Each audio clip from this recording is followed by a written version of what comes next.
এই সমস্ত জিনিসগুলো দোয়া আছে পৃথিবীতে, আমরা ডিসকভার করছি।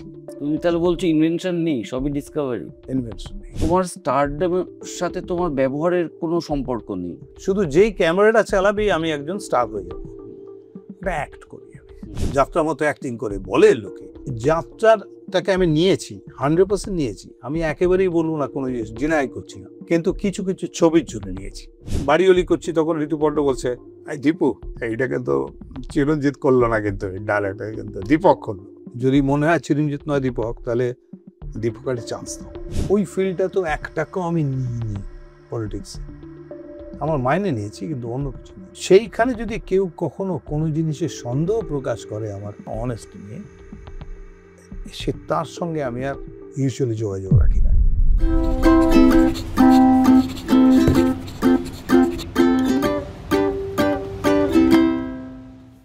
আজকে সহজ কথায় যিনি এসেছেন তার পরিচয় দিতে গিয়ে আমি নিজেই একটু গুলিয়ে গেছি। আসলে তার পরিচয়টা কি দেব বলুন তো? নিজে একজন কিংবদন্তির সন্তান, তিনি নিজে একজন জীবন্ত কিংবদন্তি। শুধু তাই নয়, তিনি একজন বিজ্ঞান অনুসন্ধিৎসু, একজন উঁচুদরের আঁকিয়ে, একজন অত্যন্ত ভালো নির্দেশক, আর অভিনেতা বা তারকা সত্তা নিয়ে কি বা বলবো। একসময় গোটা বাংলা মেতেছিল, আজও তার ম্যাজিক অক্ষুণ্ণ। খুব বেশি বাঙালি অভিনেতা বোধহয় নেই যার আদলে একসময় প্রতিমা গড়া হয়েছে। এক সময়কার তারকা সত্তা ডিফাইন করা হতো তার নাম দিয়ে, কারণ ওরকম বড় স্টার তার আগে তারপরে ওই সময়ে যে ইম্প্যাক্ট ক্রিয়েট খুব কম দেখা গেছে। আজকে আপনাদের সামনে আর এসেছেন, সহজ কথায় এসেছেন আমাদের সবার প্রিয়, সবার শ্রদ্ধার চিরঞ্জিত চক্রবর্তী। Thank you. ধন্যবাদ। নমস্কার সবাইকে, নমস্কার। আগে বলো, তোমার পরিচয় দিতে গেলে আমার সবার আগে যেটা মনে হয়, বাংলায় যারা যারা কাজ করেছেন তাদের মধ্যে one of the brightest minds. তাও তোমার সাথে 10 মিনিট কথা বললে, তোমার অ্যানালাইসিস শুনলে, বাংলা ইন্ডাস্ট্রি সম্বন্ধে কথা শুনলে, বা অন্য কোনো বিষয় নিয়ে কথা শুনলে খুব ঋদ্ধ লাগে। এই যে তোমার এত বছর ধরে এতটা কনসেন্ট্রেশন সিনেমার মধ্যে আছে, কিন্তু তা সত্ত্বেও তুমি ঠুলি পড়ে নেই, তোমার একটা বিচিত্র রেঞ্জ অফ ইন্টারেস্ট আছে। এইটা মানে কি করে, এটা কি ছোটবেলা থেকে নাকি এটা তোমার গ্রো করেছো, অ্যাকোয়ার করেছো?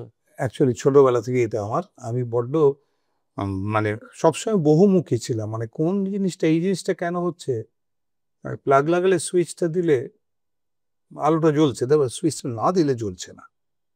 গ্রামের রাস্তা দিয়ে একটা সাইকেল নিয়ে একটা লোক যাচ্ছে, ভাঙা সাইকেল, আলদের ওপর দিয়ে যাচ্ছে।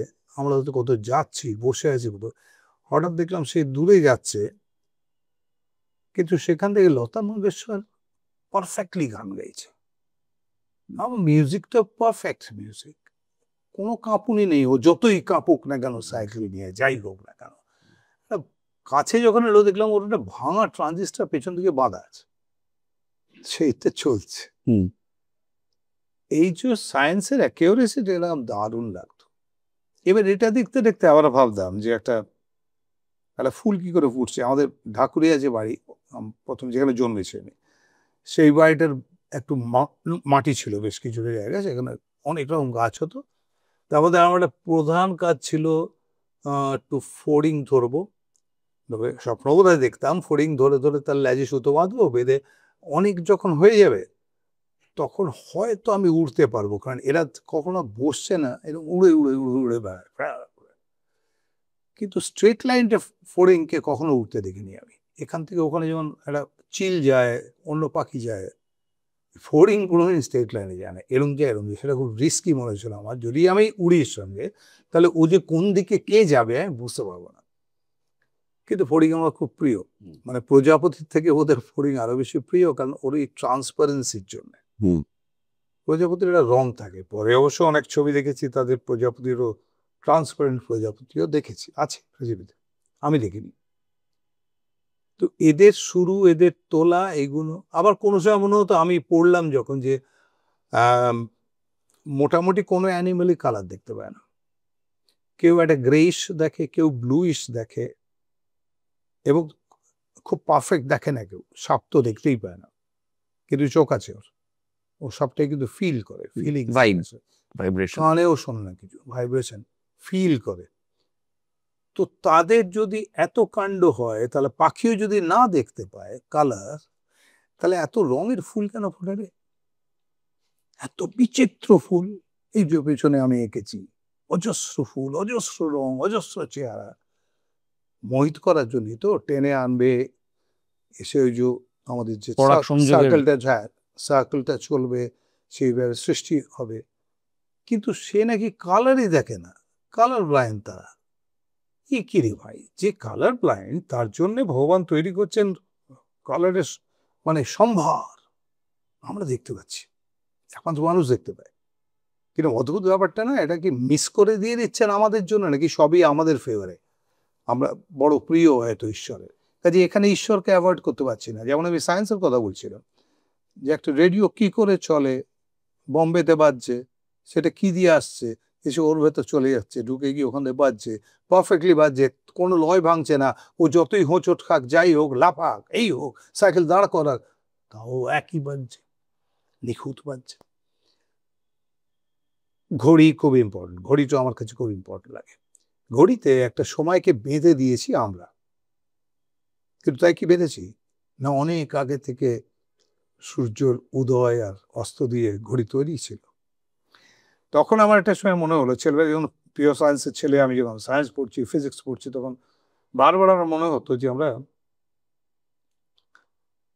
সায়েন্সে কি ইনভেনশন করি কিছু, আমরা যা যা বার করি। যদি ইথার না থাকতো, তাহলে ওই রেডিওটা থেকে আমাদের কাছে কিছুই পৌঁছতো না এসে, যেটা বম্বে থেকে ছাড়ছে, দিল্লি থেকে ছাড়ছে। আমি যখন নিউজ পড়তাম, সেই নিউজটা কোথাও পৌঁছতো না যদি এই ধরনের কোনো একটা রে এই শূন্য দিয়ে যেত। তার মানে শূন্যটা কিন্তু শূন্য নয়, হাওয়া আছে নিশ্চয়ই, কিন্তু হাওয়া দিয়ে এটা আসে না। সো এই সমস্ত জিনিসগুলোই দোয়া আছে পৃথিবীতে, আমরা ডিসকভার করছি। তুমি তাহলে বলছো ইনভেনশন নেই, সবই ডিসকভারি? ইনভেনশন নেই, মানে বাল্বটা সব এডিসন সব আছে তো, আছে তো, ইলেকট্রিসিটি তো আছেই, বিদ্যুৎ তো চমকাচ্ছে, তেমন ইলেকট্রিসিটি ভাগ কেউ করেনি, ওটা খালি ধরেছি, আমার প্রসেসে আমি ধরেছি। হয় না ব্যাপারটা? আমরা একটা জল নিলাম, নিয়ে সেটা গিয়ে একটা বিশেষ বক্সের মধ্যে ঢুকিয়ে দিলাম, ওটা বরফ হয়ে গেল। ওকে, ফ্রিজে ঢুকলাম, বরফ হয়ে গেল। তার মানে একটা ট্রান্সফরমেশন হলো। কিন্তু সেই ট্রান্সফরমেশনটা আমরা করলাম আমাদের মতো করে, কিন্তু ও করলো ওপর থেকে, একটু সানটার সঙ্গে ডিস্টেন্স বাড়িয়ে দিল যে জায়গাটার পৃথিবীর, সেখানটায় বরফটা হয়ে গেল। চাঁদকেও ঘোরাচ্ছে, চাঁদ আমাদের পাশে ঘুরছে, কিন্তু একটু এলিপ্টিক্যালি ঘোরে, যার জন্য কোনো একটা সময় চাঁদ একটু কাছে আসে, কোনো সময় একটু দূরে যায়। এই পুরো এই ডেফিনেট একটা সার্কেল নয় বলে আমাদের জোয়ার ভাটা হয়, ও জলকে টানে একবার, ছেড়ে একবার। সো ইফ দিস হ্যাপেন্স, আমি ভীষণ গুলিয়ে গেছে, প্রচন্ড গুলিয়ে গেছে আমার জীবনটা। আমি আসলে কিছুই কোনোটাই বুঝতে পারিনি এখনো পর্যন্ত। আমি জানি না অন্য কে কিরকম করে, অনেকে তো অনেক প্র্যাকটিক্যাল কাজ করে, বেশ টাকা কুড়ি কামায়, অনেক নামটা অনেক কিছু করে, মানে প্রসেস আছে একটা। আমি সেই প্রসেসের লোকটাই নই, ওটাতে ইন্টারেস্টেড খুব একটা নই আমি। মানে পলিটিক্স করি, কিন্তু পলিটিশিয়ান নই। 15 বছর ধরে এটা লোকে মেলে, অদ্ভুত ব্যাপার। 15 বছরও পলিটিক্সের পিটাও জানে না সে, বা সে কে নি। আমার কাছে যেটা মনে হচ্ছে, আমি ইটার্নালি একজন বিস্মিত লোক। এর চেয়ে ভালো আর কি হতে পারে? কি হতে বিস্ময় পারে? মরে গেলে আর কি আমি তো রইল? বলছি তো, বিস্ময় আছে বলে আমার অনেক লোককে দেখে এইটা পেলো না, সেটা হলো না, ওই ছবিটাকে চেপে দিল, ওর কতগুলো হল কেড়ে নিল, এইসব আমাদের যেরকম হয় টয় আর কি, সব আমার কাছে এটা একটু ফানি লাগে, মজা লাগে দেখতে। না, এই বিস্ময়টা আছে বলেই মনে হয় তোমার স্টারডমের সাথে তোমার ব্যবহারের কোনো সম্পর্ক নেই। তুমি এত বিশাল জিনিস দেখে আমি ফেলেছো শুধু নিজের ভিতর। শুধু যেই ক্যামেরাটা চালাবি, আমি একজন স্টার হয়ে যাবো, ওটা অ্যাক্ট করি আমি। আবার অ্যাক্ট করার জন্য আমি একমাত্র লোক যে আবার দুটো নাম আছে যার, এখানে আর কারো দুটো নাম নেই। তুই একটা নাম জুড়েছিস অরুণোদয়ের পরে, হুম। সেটা বিকজ অফ নিউমারোলজির। না না, আমার আসল নাম অরুণোদয়। হ্যাঁ, রাহুলটা শ্রীকান্তর দেওয়া। যাই হোক, তো হ্যাঁ রাহুলই ছিলে তুমি। হ্যাঁ তুমি কোনো কারণে ওটাকে আবার উল্টে পাল্টে নিচ্ছ, তো তার মানে তুমি একটা কিছু মানছো, হ্যাঁ। কিছু একটা মানছো যে এইটা হলে বেটার হয়। আমি সেটার জন্য করিনি, আমি করেছি একদম অন্য কারণে। আমার কোনো নিউমারোলজি, কোনো জ্যোতিষের কোনো কারণে, যদিও জ্যোতিষ ভীষণ মানি আমি, আমি করেছি সিম্পল। আমি যখন বললো যে মানে শৈলী চক্রবর্তীর ছেলে, মানিক দেশে কাজ করেছি, দুর্ধর্ষ ইন্টারন্যাশনাল ফিল্মস বানাবো, এই আমার স্বপ্ন, চিরকাল ভেবে এসেছি। কিন্তু যখন ধর্মেন্দ্র মাসল ফ্লেক্সিং করে তখন ভালো লাগে দেখতে, এটা ঠিক। যখন এল পাচিনো যখন দেখি, বা তোশিরো মিফুন যখন চেঁচায় কোনো সময় টেবিলে চাপড় দিয়ে কোনো কথা বলে আর কি, I don't want to talk to you, remember this, এটা করে, আমাদের এখানকার যেই এই ধরনের বেটার অ্যাক্টর গুলো হয়, সে চেপে যায়, সে নিউড়ে যায়, ভিজে বিস্কিটের মতো নড়াচড়া করে, সে হাঁটে আসতে, বসে আসতে, কথা বলে স্লো, খুব নিচে কথা বলে। এইগুলো যখন বুঝতে পারলাম তখন বুঝলাম যে আমি একটা ডেঞ্জারাস জায়গায় ঢুকছি, যেখানটায় পুরো যাত্রা, যার জন্য আমার নামও কিন্তু যাত্রার মতো অ্যাক্টিং করে বলে লোকে, ইন্টেলেকচুয়ালরা বলেন, মাস বলে না, মাস তো খুব ভালোবাসা আমার, কিন্তু তারা তো এটা আবিষ্কার করেছে যে আমি যাত্রার মতো কথা বলি। আমি কেন একটু সুরে কথা বলি, তার কারণ হচ্ছে যাত্রাটাকে আমি নিয়েছি, 100% নিয়েছি, আমি একেবারেই বলবো না, কোনো জিনিস ডিনাই করছি না, কিন্তু কিছু কিছু ছবির জন্য নিয়েছি, ওটা চতুষ্কোণে বা বাড়িগুলিতে নিইনি, আমি নিতে হয় না আমার। আমি যেটার জন্য করি সেটা হচ্ছে ওই মাসটা যেভাবে দেখে একটা যাত্রাকে এবং ইমপ্রেসড হয়, হই হই করে রাত জেগে থাকে, দূর গ্রাম থেকে এসে দেখে, তার পিছনে একটা কারণ আছে তো, সাংঘাতিক টানে ওটা, পোকা যেমন টানে আলো, সেরকম ধরনের টানে ওটা। তার ভেতরে খুব ইম্পর্টেন্ট পয়েন্ট হচ্ছে যাত্রার একটা সুর তৈরি হয়। কেন হয় তৈরি? কারণ যাত্রার যেহেতু ফাঁকা মাঠে বা কোনো জায়গাটা মঞ্চ করে চতুর্দিকে লোক বসে, সেই জন্যে সেখানে কোনো মাইক্রোফোন নেই। সো প্রত্যেকটা অ্যাক্টরকে, আর্টিস্টকে তুলে বলতে হয় কথা, এবং তুলে বলার মজা হচ্ছে তুলে বললেও শুধু হবে না, পৌঁছে দিতে হবে কান পর্যন্ত দূরের, তাহলে তোমায় কথাটাকে স্ট্রেচ করে বলতে হবে।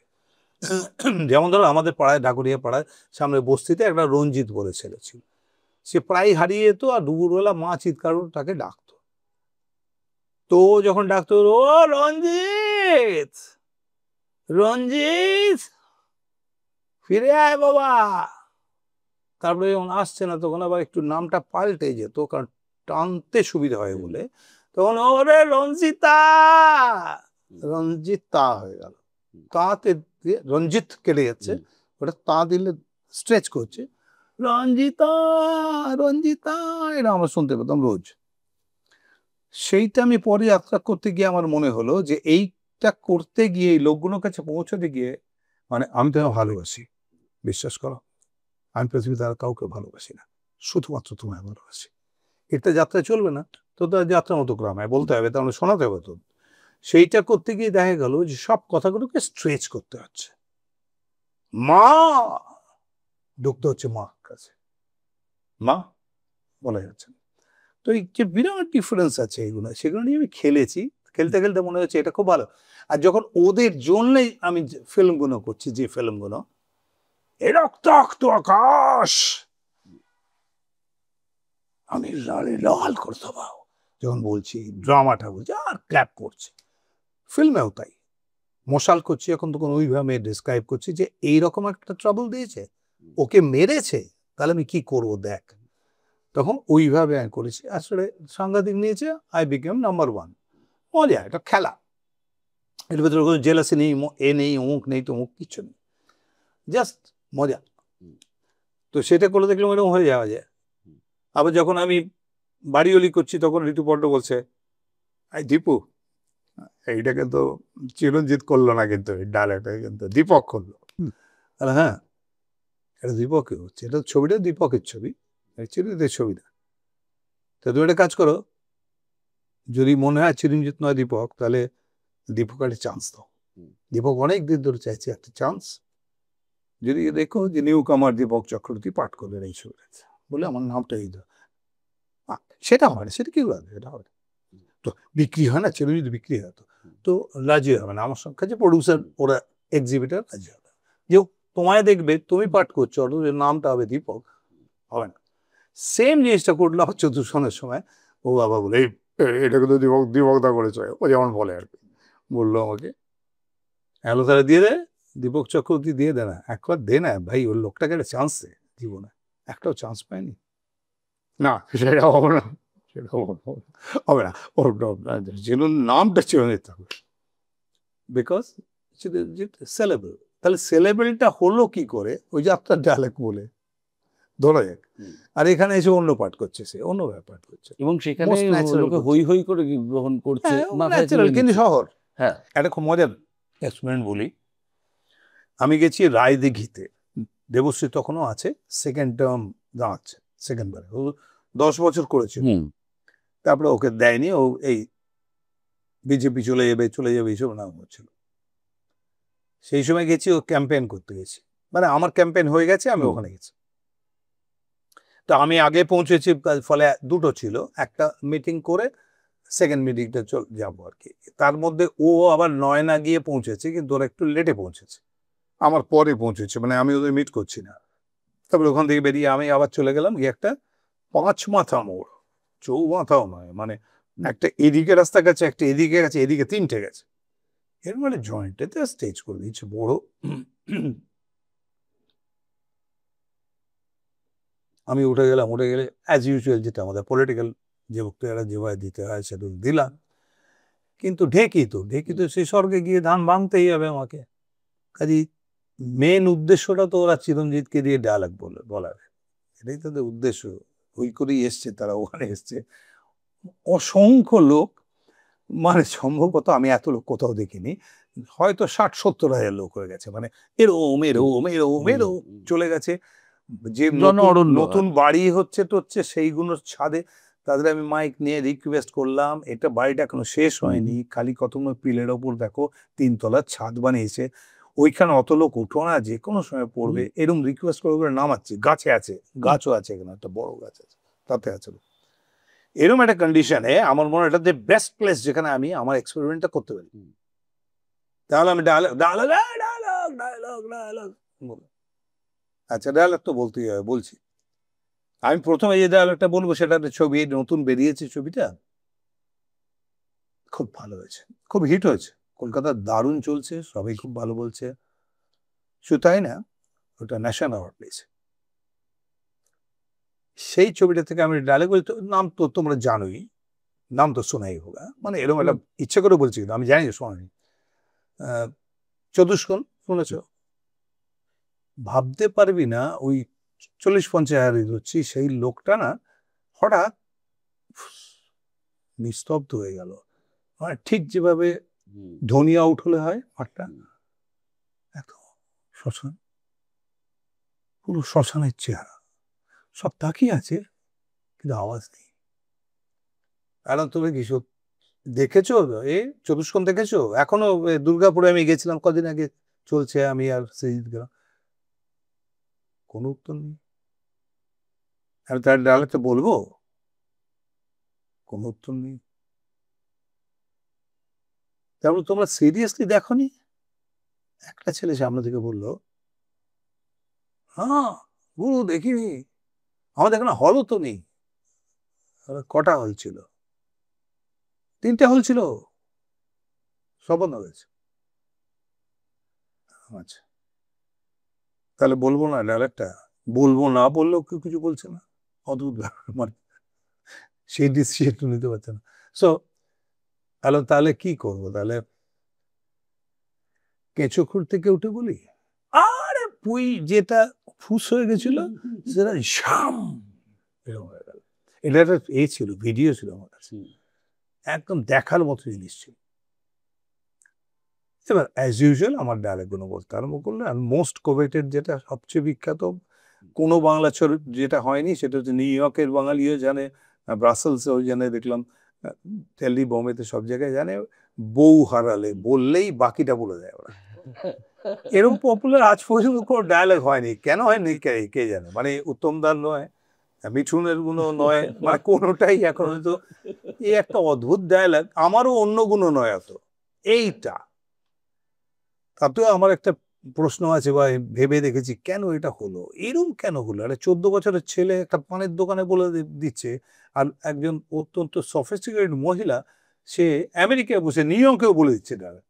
অদ্ভুত কাণ্ড হয়েছে, মানে এটা ট্রিমেন্ডাস সাকসেস, অসম্ভব সাকসেস, মানে বোধহয় ডায়ালগটার মধ্যেই একটা কোনো ট্রুথ আছে, বা আমার মনে একটা স্টোরি আছে, স্টোরি ইটসেলফ। বউ আর শাশুড়ির যে বিখ্যাত ঝগড়ার যা দিয়ে তোরা সিরিয়ালেতে ফাটিয়ে দিস, ওইটা কিন্তু ইন এ ক্যাপসুল আছে, জাস্ট ওইটুকুর মধ্যে আছে, এটা দিয়ে প্রচুর ঝগড়া হতে পারে। বউ বললো কি, মা হারালে পাওয়া যায়, বউ পাওয়া যায়, মানে প্রচন্ড ঝগড়া করেওছে আমার সঙ্গে বলেছে, অনেক সময় অনেক ফাংশনের নাবছে তখন বলেছে, এটা আপনি ঠিক বলেননি, এটা বলেছে।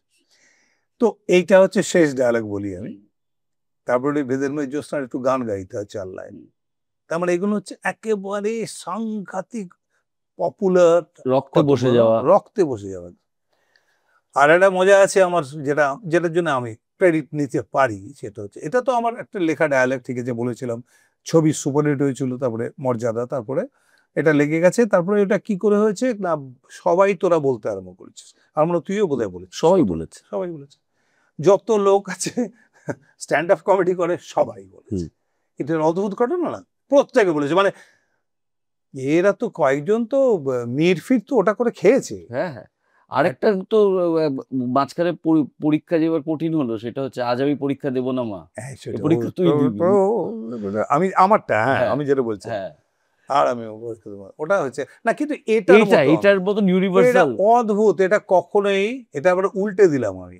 এইখানে ফিল্ম ফেস্টিভ্যাল ছিল কলকাতায় গত বছর, সব ছিল, মানে আবির টাবির, অমুক তমুক, যিশু টিশু, রাজ ফাজ সব ছিল, সব সৃজিত সব ছিল। আমার ডায়লগ বলতে হবে কেন, আমার ডায়লগ বলতে হবে কেন, তোরা সবাইকে বলবি না, আমরা বলবো না, তুমি বলবে, না ওসব হবে না, কন্ডিশন হচ্ছে আবির তুই বলবি ডায়লগ, ভালো পপুলারিটি হয়েছে, অনেক ছবি করে ফেলেছিস, এবার একটা ডায়লগ বলতে হবে, আমার ডায়লগ নেই, আমি বলতে হবে তোমার ডায়লগ, যিশু তুই বলবি, হ্যাঁ আমি বলবো, কোন ডায়লগটা বলবি, বউ হালে বউ পাই, ওইটা তুমি বলবে, আমার ডায়লগটা তুই বলবি, সবাই নিজের ডায়লগ বলবে।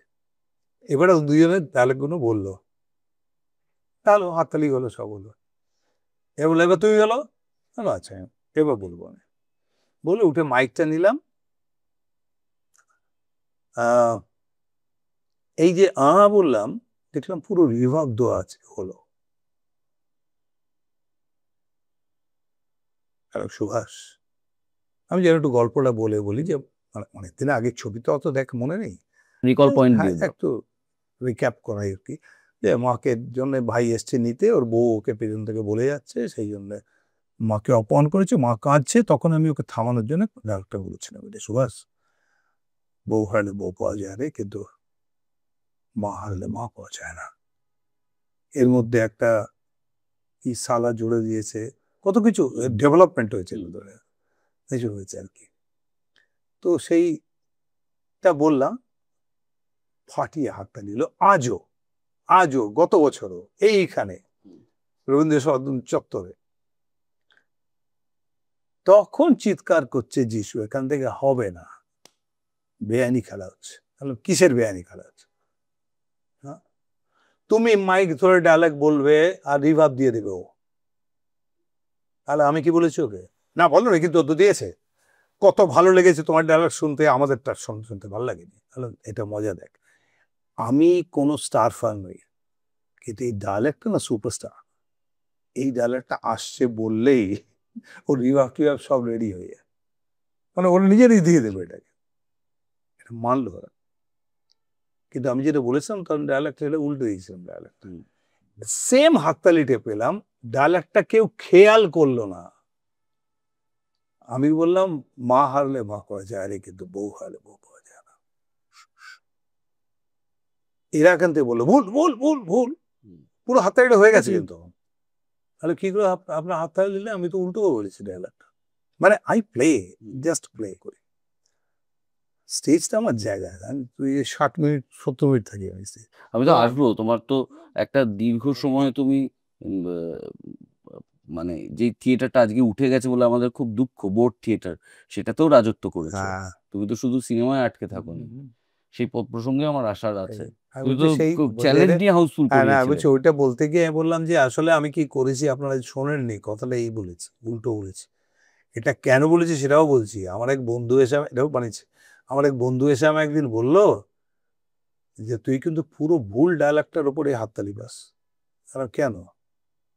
বললো আমার মা মারা গেলেন যখন, তখন সমস্ত পাড়ার লোকেরা এসেছিলেন, মহিলারা এসেছিলেন, কাকা কাকিমা টাকিমা সব এসেছিলেন, বৌদি, তারা সবাই, আমি খুব কাঁদছিলাম।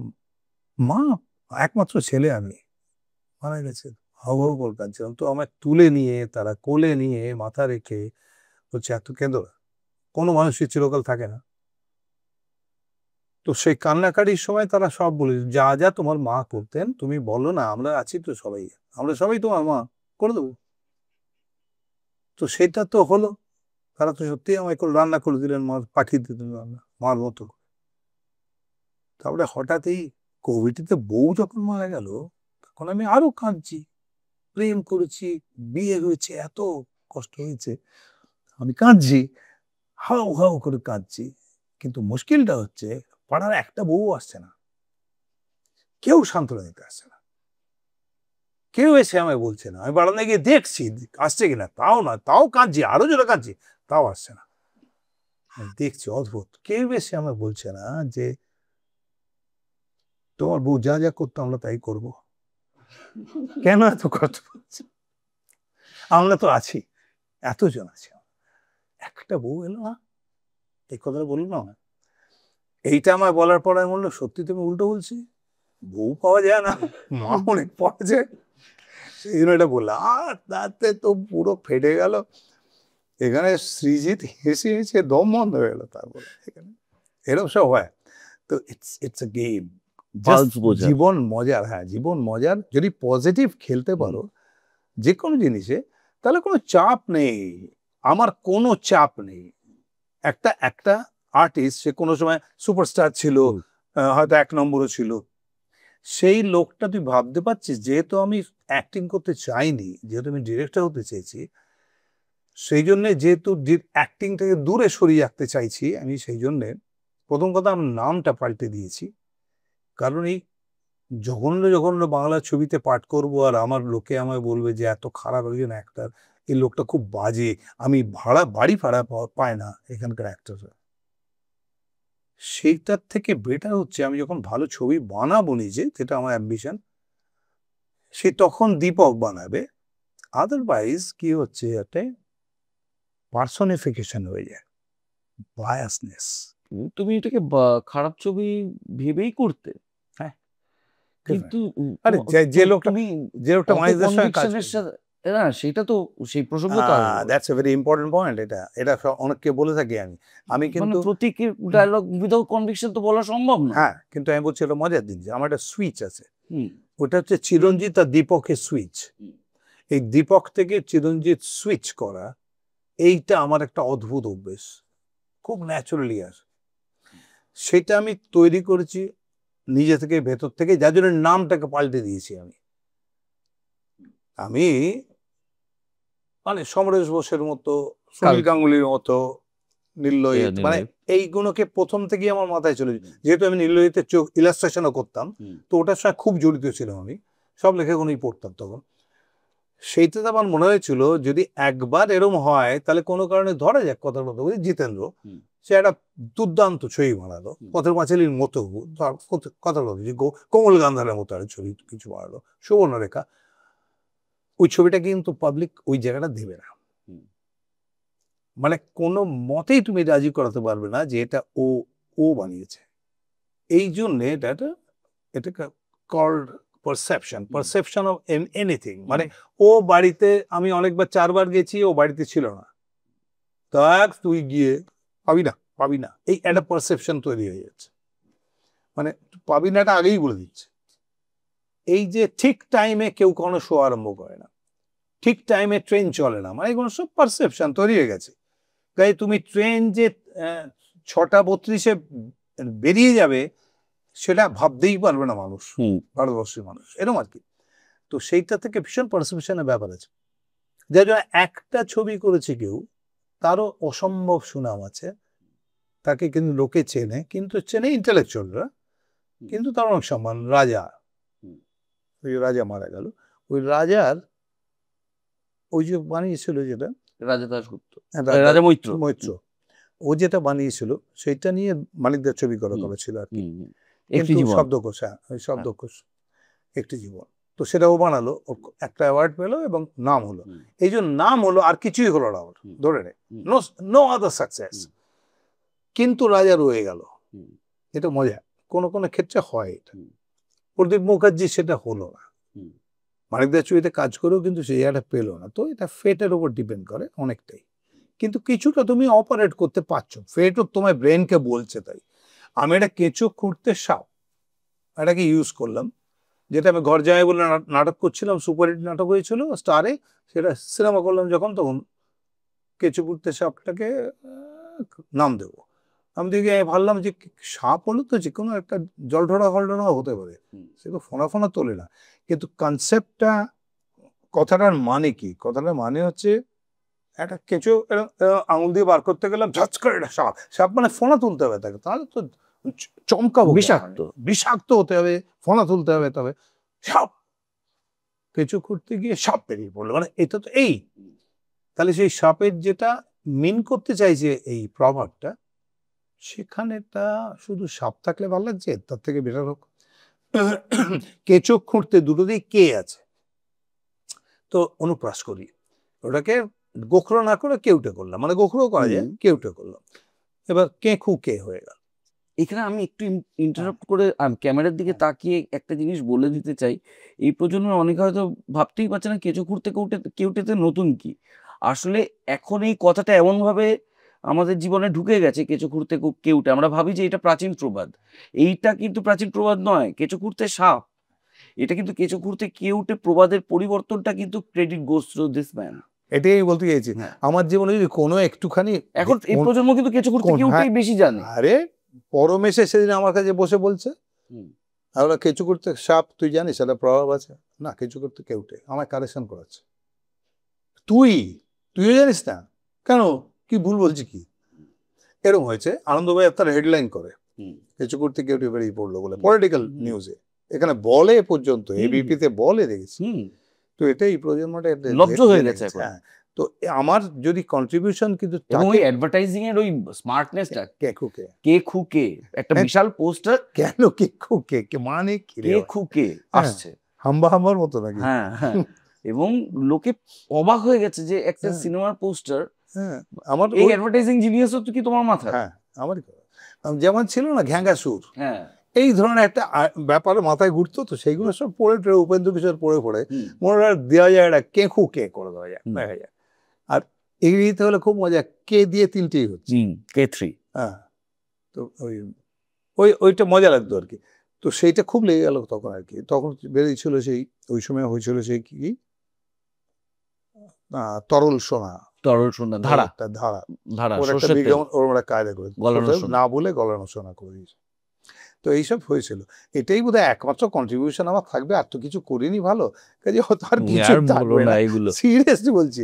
কি করেছি বল, আমি তো কিছু খুঁজেই পাই না। আমার একটা জিনিস, সব মিডিওক্রিটি, আমাদের মিডিওক্রিটি যুগই এটা অবশ্য, কারণ এখন সব কম্বিনেশন হয়, বুঝলি, একটা সেলফোন প্রত্যেক বছর একটা করে পাল্টে যায়, কিন্তু এর ভেতরে কোনো একটা লোকের নাম আসে না, তো ফলে ইন্ডিভিজুয়ালিস্টিক যে প্রতিভাগুলো সেটা নেই, সেটা সব জয়েন করে যায় কম্বিনেশনে। এটা খুব মজার জিনিস। এই ক্যামেরার ইমপ্রুভমেন্ট কিভাবে হচ্ছে, তাই আমরা যে এ থেকে সেলুলয়েড থেকে যে এসে গেলাম, ডিজিটালি এলাম, তাতে যে একটা প্রশ্ন করব আমি তোমায়, উত্তরটা দিবি, এটা বলেই দিই এখন আর কি। সেটা হচ্ছে যে সেলুলয়েডে যখন ছিল তখন আমাদের 24 ফ্রেম ছিল, জানিস তো, আর যখন ডিজিটাল এলাম তখন 25 ফ্রেম হয়ে গেল। কেন? আমরা একটাও ফ্রেম লস করছি না নাকি? কেন তাহলে কেন একটা বাড়াবো কেন? হঠাৎ একটা ফ্রেম আমার দরকার কি বাড়ানোর? যখন সমস্ত জিনিস ছোট করছি, ন্যানো করছি, মিনি করছি, তখন আমি একটা সেই এক্সট্রা ফ্রেম দিলাম, 25 দিলাম। কেন? কেন? কেউ জানে না। তুই জিজ্ঞেস কর, তো সব ডিরেক্টরকে জিজ্ঞেস কর, কেউ জানে না। টেকনিশিয়ানদের জিজ্ঞেস কর, কেউ জানে না। তোমরা জানো কেউ? না মনে হয়। ওয়াই দিস ইজ 25, যার জন্য অনেক কাণ্ড হতো আমাদের সেলুলাইট থেকে, জানো তো? ডাবিং করার সময়, মিউজিক করার সময় খুব মুশকিল হতো। ওটাকে ট্রান্সফার করতে হতো 25 ফ্রেমে, তার একটা প্রসেস ছিল। সেই ট্রান্সফার করে সেই 25 ফ্রেমে নিয়ে গিয়ে তখন ওই ডিজিটাল প্রসেসে আমরা ওটার মিউজিক, ডাবিং সবকিছু অ্যাড করতাম, করে ওটাকে আবার 24-এ ব্যাক করা হতো, করে প্রিন্ট হতো। তখন এখন লাগছে না, কারণ হচ্ছে এখন সেলুলাইটটা নেই, হ্যাঁ, ডিজিটাল হয়ে গেল। তখন এটা ভীষণ প্রবলেম ছিল, রূপায়ণ আমাদের করতে হতো, তখন এগুলো করা হতো। এর রিজন হচ্ছে আমরা যেহেতু মেট্রিক সিস্টেমে ঢুকলাম, যেহেতু শের থেকে আমরা কেজি, কিলো, বুঝতে পেরেছি, হাজার, ও সব ডিভাইডেড বাই 5 দিয়ে ভাগ করা যাবে, বুঝেছিস? এটা জেনে রাখ, এটা খুব ইম্পর্টেন্ট কথা। যে কোনো লোককে জিজ্ঞেস করবে, আই চ্যালেঞ্জ, বলতে পারে না কেউ যদি না জানে সে। আমি যেটা বলেছি, এরকম কয়েকটা জিনিস বলবো, আমি বার করেছি বলবো। এটা একটা খুব ইম্পর্টেন্ট পয়েন্ট, আর ফিল্মের লোকেদের তো উচিত জানা, সেই হিসেবে আমি বলে দিলাম, এটা জানুক তারা। সেই জন্য এটাকে ডিজিটালি ডিভিসেবল করে দিল বাই 5। শের হলে, অমুক হলে, ফুট হলে হচ্ছে না, তখন মিটার 16 আনায় আর হবে না। হ্যাঁ, 16 আনা ফুট হবে না। তো সেই জন্য এই পুরো সিস্টেমটা এখন আমরা মেট্রিকে চলে গেলাম। মেট্রিকে চলে গেলেই ওইটাকে 25 করতে হলো 24টাকে।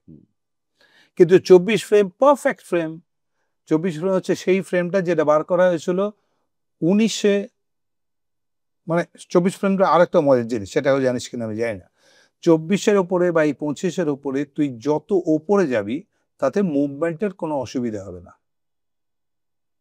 মানে তুই যা ন্যাচারাল মুভমেন্ট দেখছিস না, যদি এটা 25টাকে 35-এ করে দিই আমি, সেম থাকবে, কোনো অসুবিধা হবে না। তুমি যদি নিচে নেমে যাও তাহলে অসুবিধা হবে, তাহলে স্ট্যাকার্ড হয়ে যাবে, চার্লির মতো হয়ে যাবে। নিচে নামলে জার্কি হচ্ছে। তো ওরা খুঁজে বার করেছিল যে 24 ফ্রেমস ইজ দ্য পারফেক্ট। 24 ফ্রেমসে গিয়ে দাঁড়িয়ে গেল, পৃথিবী দাঁড়িয়ে গেল, সেরকমই ক্যামেরা হলো, সেরকমই প্রজেক্টর হলো, সব হয়ে গেল। এই যে ডিফারেন্সটা থেকে 25-এ এলাম আমরা, তাতে আমাদের কোনো অসুবিধা নেই। কিন্তু যেহেতু 24-এ যখন ছিলাম তখন কেন সেটা 34 নয় কেন? তাহলে তো একই মুভমেন্ট হতো, খারাপ কিছু হতো না। 64 হলেও খারাপ হতো না, কিন্তু সুন্দর দেখতে, মানে 64-র ক্যামেরা, 64-র প্রজেক্টর, পারফেক্ট, একই মুভমেন্ট। 24-এ যেহেতু পারফেকশনটা এসে গেল, তারপরে যদি তুমি যাও তাহলে সেলুলয়েড বেশি লাগবে, খরচা বেশি হবে, বড় রোল হবে, দরকার কি? সো সেই কারণে আমরা 24 সেটেল করে দিলাম। তারপরে এখন এটা 25 করলাম মেট্রিক কারণে। এটা একটা ইম্পর্টেন্ট পয়েন্ট বলে দিলাম, কিন্তু এটা মাথায় বল, আর কে বল, তারপরে যা এগুলি আবার অন্যদিকে। আমরা যারা সাহিত্য প্রেমিক, না ওইটা একটুখানি বলে নিই, যেটা বলছিলাম, কেন বলছি ওটা ফিনিশ হয়নি, সেটা হচ্ছে ওই যে ডায়ালগুলো ওরা পেলো না, শুনলো না। তারপরে আরেকটা ফাংশনে গিয়ে বললাম, এই যে প্রজাপতি চললো, এই যে আমার জিজ্ঞেস করে প্রায় যে আপনি কেন ছবি করা ছেড়ে দিয়েছেন, গ্রামে গেলেই বলে। মানে ওরা জানেও না যে আমি এর মধ্যে হয়তো 25টা ছবি করে ফেলেছি, কিন্তু সেগুলো গ্রামে পৌঁছয়নি। আরে আমাকেও তো লোকে জিজ্ঞেস করে চিরদিনের পর, দাদা আপনি আর করেন না কেন? করেন না, ওই সেম। তার মানে হল নেই, এটা তো পয়েন্ট, কিন্তু এমনি তো ওরা ওয়াকে বহালও নয়, ওই ছবিগুলো সর্বত্রগামী নয়, সর্বত্রগামী নয়। এটা হচ্ছে আমরা ওটিটি ফোটিটি বলি টলি, টিভি দেখে, অমুক দেখে, সেলফোন নাকি সব দেখে ফেলছে, না দেখছেন না, এটা বোঝে। তখন ওদের বললাম যে অ্যাটলিস্ট এত হিট হয়েছে, প্রজাপতি দেখো না তোমরা? তখন ওই মর্মান্তিক কথাটা শুনলাম যে 4টে হল ছিল, সব উঠে গেছে। এইটা খুব মর্মান্তিক কথা, আমার পক্ষে খুব দুঃখ হয়, চোখে জল এসে যায়। আমার সময় 750 হাউস ছিল, ইনফ্যাক্ট বেড়েছিল উত্তমদার পরেও। উত্তমদার সময় শুনেছি আমি 500-র মতো, 450-500-র মতো ছিল, সেটা 750 হয়েছিল। আমি অন্তত আমার ক্যারিয়ারে 15টা হাউস ওপেন করেছি, নতুন হাউস, ওই সময়টা, ওই ফেজটাতে। তারপরে নতুন হাউস করছিল লোকে তখনও, তার মানে গুড ভাইব ছিল, মানে হ্যাঁ, মানে ট্রেডে খবর ভালো ছিল, প্রমোটার সবাই এসে মানে হল করবো, এটা মানে শখ তখনও ছিল, আগে যেটা ছিল। কিন্তু তারপরে একদমই চলে গেল, আর এই হলগুলো উঠেই গেল। তার কারণ সেটাও তোমায় জিজ্ঞেস করবো, কেন হলো, কেন বাংলা ছবি এরম হলো, সব হল উঠে গেল কেন? মানে আমার পয়েন্ট একটাই, সব সিনেমা হল, 750 সিনেমা হল উঠে গিয়ে 40টা সিনেমা হল হলো কেন? দেখো দেখি কাকু, তোর এক্সপ্লেনেশন। আমিও যখন চিরদিনই তুমি যে আমার যখন রিলিজ করছে, তখন যখন ওয়ার্ড অফ মাউথে ওটা অত নাম করলো, 300 হলে একসাথে চলেছে, তখনও ওই অবস্থা হ্যাঁ, কিন্তু। তারপর যেটা হলো, এক তো কমার্শিয়াল ছবিটার সঙ্গে এক ধরনের বিশ্বাসঘাতকতা শুরু করা হলো। কমার্শিয়াল ছবির নামে এক ধরনের ছবিকে প্রমোট করা হলো, যেগুলো ঠিক কমার্শিয়াল ছবি আমার মনে হয়নি, এক। আর দুই হচ্ছে, আমাদের একসময় টেলিভিশন ছিল আরবান মিডিয়াম। সাধারণ বিজয়গড়ে একটা বাড়িতে আছে, 10টা পরিবার এসে দেখবে, ভিড় করবে। ফলে তখন টেলিভিশন যেটা বানাচ্ছে সেটা অনেকটা আরবান সেন্সিবিলিটি, সেটা নুক্কাড় হোক, ওয়াগলে কি দুনিয়া হোক, বা বাংলায় বারো ঘরে টেলিফিল্ম। টেলিফিল্ম হোক। কিন্তু তখন সিনেমা মাস অডিয়েন্স এবং রুরাল অডিয়েন্সকে কেটার করছে, যে কারণে হচ্ছে কে খুকে, বাবা কেন চাকর। এখন যেটা হয়ে গেছে, television has become rural product, যেটা সবার বাড়িতে আছে, যে কারণে সব প্রোডাক্ট সাফার করে, যাত্রাও সাফার করে, যাত্রাতেও লোক আর যেতে চায় না। এবং এখন সিনেমার মাসকে কেটার করছে না, সিনেমা এখন অদ্ভুত উন্নাসিকতায় ভুগছে, যেটার জন্য এখন আর এই হলটা। ঠিকই বলছিস তুই মোটামুটি, তবে এক্সাক্ট ডেফিনেট জিনিসটা হইলো এরকম, একজন কর্তাগিন্নি ধর মফস্বলের সিনেমা দেখতে বেরোচ্ছে, একটা ছবি এসছে, বেরোনোর সময় কি আমি একটু ড্রামা করে বললে ভাল লাগবে শুনতে, তাহলে বোরিং লাগবে আমাদের আলোচনা। তো তো কাজের মেয়েকে বলে, শোন মালতী এদিকে আয়, এ কর, আমরা একটু বেরিয়ে যাচ্ছি রে ছবি দেখতে। তখন ছবি বলতো, ছবি দেখতে যাচ্ছি, তুই এ করি ওই খিড়কির দরটা বন্ধ করে দিবি, আগে বাসনগুলো মেজে নিবি, ওখানে গিয়ে পুকুরে গিয়ে তারপর বন্ধ করে দিবি, আর এদিকে যাওয়ার সময় এখানে ওকে লতাকে বলে যাবি, দরজা টেনে দিয়ে যাবি। ও সে হয়তো বললো যে কি ছবি দেখতে যাচ্ছে গো মা, কোন ছবি দেখতে যাচ্ছ, ভাবলেও বুঝবে না, আর তোদের মতো ছবি না। হ্যাঁ, আমরা তো সিনেমা দেখি না, সিনেমা দেখি কখন, সময় কোথায় পাই, কি দেখতে আছে বলো না, নামটা শুনি না একটু। দেখ বাবা, ভক্ত প্রহ্লাদ তো দেখতে যাচ্ছি না, সম্পূর্ণ রামায়ণ না, আমি যেটা দেখতে যাচ্ছি এটা তুই বুঝবি না বলছি তো, তবু বলে না একবার। তখন বললে না তো সপ্তপদী, তখন মালতী বললো কি পদী। এই ছিল সিনেমার সঙ্গে মাস্টার যোগাযোগ, কারণ জিনিসটাই ওদের নয় মনে করতো, এটা বাবুদের জিনিস মনে করতো। এবার যখন টেলিভিশন এলো, এই বাবুরা সব সটকে গেল, সটকে গিয়ে বাড়িতে মহিলাদের বলে দিল যে এই রোববার এই যে সিনেমা দেখতে গেলে যে সময়টা নষ্ট হয়, ঘুমটা নষ্ট হয়, মাটি হয়, কিংবা আড্ডা দিতে যায় বন্ধুদের সঙ্গে, একটু তাসফাস খেলা, সেগুলো সব বন্ধ হয়ে যায়। কারণ সইকে নিয়ে রোববার তুমি সারা সপ্তাহ ধরে কাজ করো, সইকে নিয়ে, কাকিকে নিয়ে, ওকে নিয়ে, তাকে নিয়ে আমরা কিন্তু সিনেমা দেখতে যাবো, বলে দিলাম 4জন যাবো এই সপ্তাহে, তারপর সপ্তাহ, তাই এরকম সব চললো। সেইটা রাখতে বাধ্য হতো তখন ওরা। আবার তারপরে বেরিয়ে ট্যাক্সি করে গিয়ে তারপরে আবার মোগলাই খাওয়াতে, অনাদির মোগলাই খাওয়াতে হতো, এই হতো। এই ফেজটা হঠাৎ টেলিভিশন আসায় পুরুষরা বুঝে গেল এটা খুব ভালো জায়গা, কারণ পুরুষরা অ্যাকচুয়ালি, সেও গল্প আছে, দারুণ গল্প আছে একটা, শুকনায় শুটিং করছি, ফরেস্ট অফিসার তার বাড়িতে নেমন্তন্ন করেছে বৌদি, তার স্ত্রী এসে, খুব ভক্ত আমার, গিয়ে খেতে গেছি, তার থেকে দাদার সঙ্গে যে কথাবার্তাটা হয়েছিল সেটা খুব মজা। মানে সে সব ছবি দেখেছে উত্তম সুমিত্রার, কি ছবি ছিল ভাবতে, হ্যাঁ হ্যাঁ, আপনার কি সব ছবি করেন, এগুলো ছবি আমরা তো একটাও দেখি না। আচ্ছা, আপনি আগে সব দেখতেন? হ্যাঁ, আমি আর এই মঞ্জু একদম রেগুলার, রোববার প্রত্যেক রোববার ও বলতো যেতে হবে সিনেমা, সিনেমা দেখতাম। আর এই ওর মধ্যে কোন ছবিটা, কেন কি গান ছিল, আহারে কি সব গান, লতার গান, সন্ধ্যার গান, এমন ভালো যায় না সত্যি, আমাদের ছবি তো দেখাই যায় না।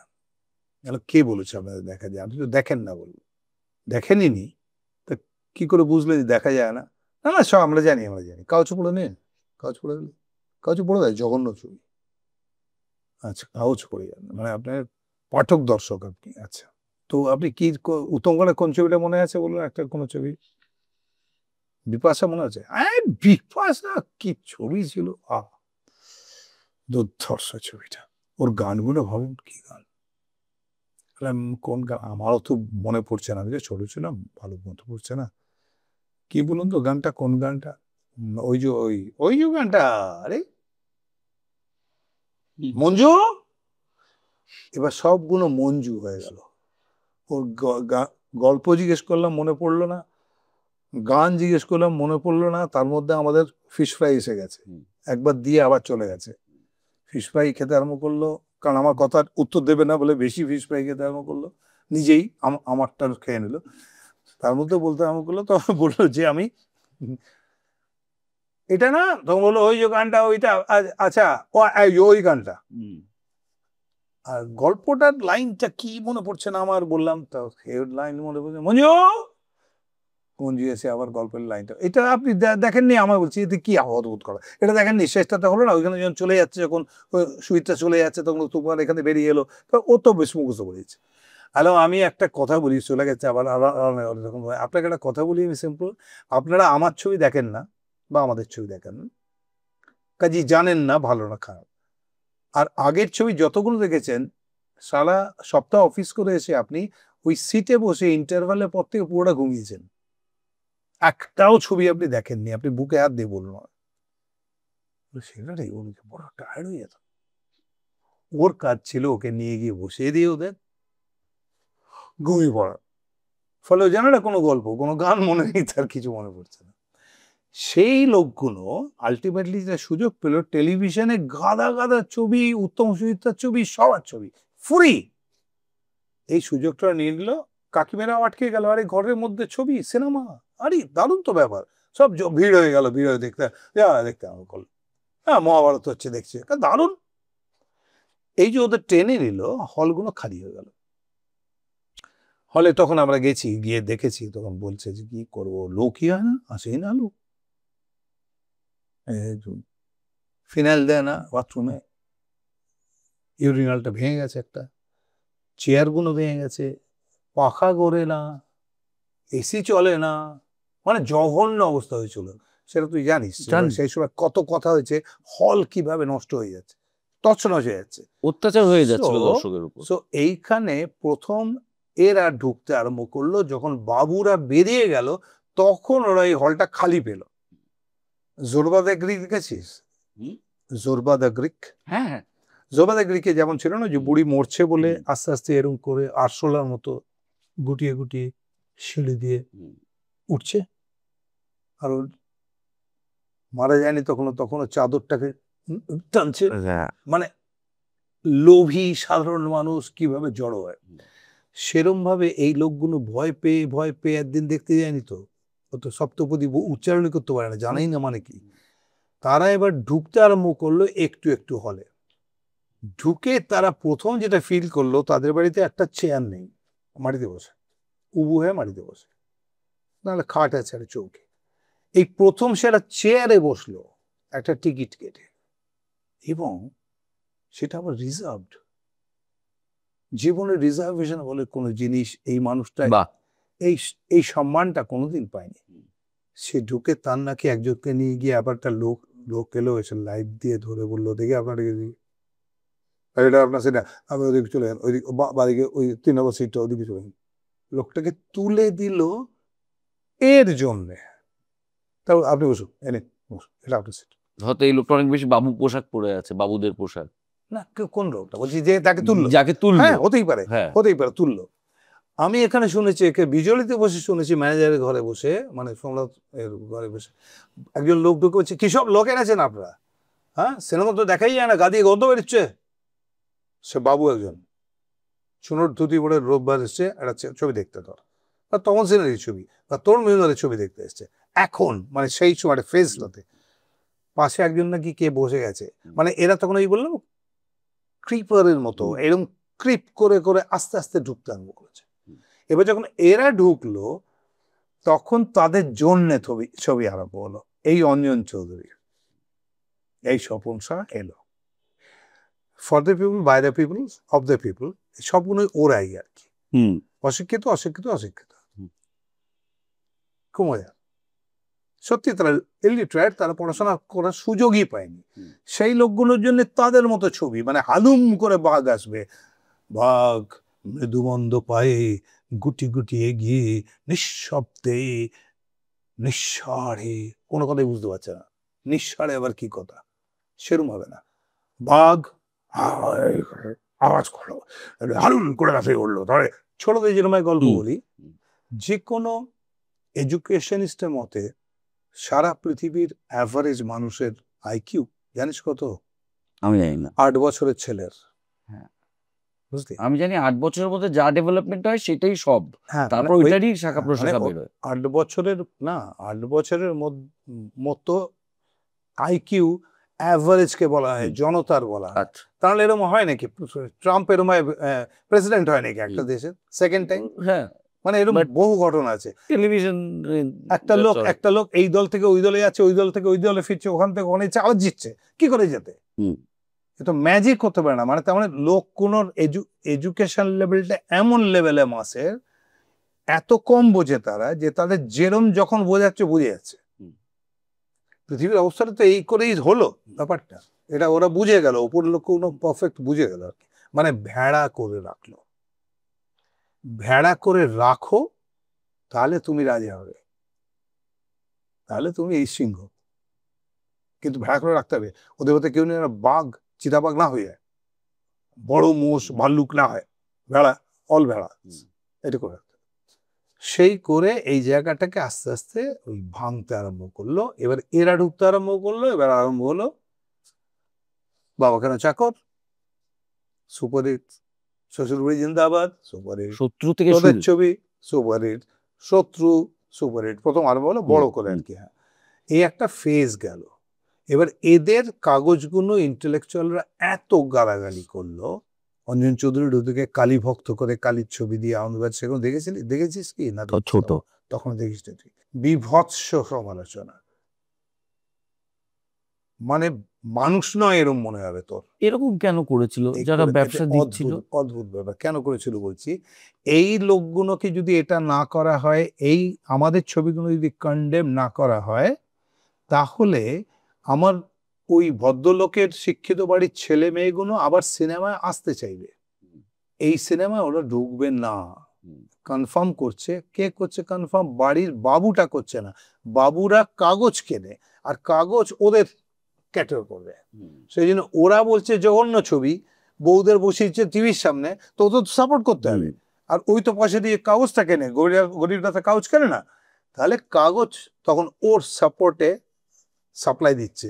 জঘন্য ছবি করেছে অমুকে, বিচ্ছিরি ছবি করে বলুন, বৌদের বলুন, আর টিভি দেখতে বলুন, আবার দেখুন খারাপ ছবি করেছে, মানে কন্টিনিউয়াসলি। শ্মশান একটা তো আমার সাংঘাতিক আপত্তি আছে, বলেছিল শ্মশানের ছবি, স্টুডিওর ছবি NT1 দেখিয়ে বলেছিল কুকুর দাঁড়িয়েছে, বলেছিল পুরো ইন্ডাস্ট্রিটা শ্মশান হয়ে গেছে উত্তম কুমার মারা যাওয়ার পরে।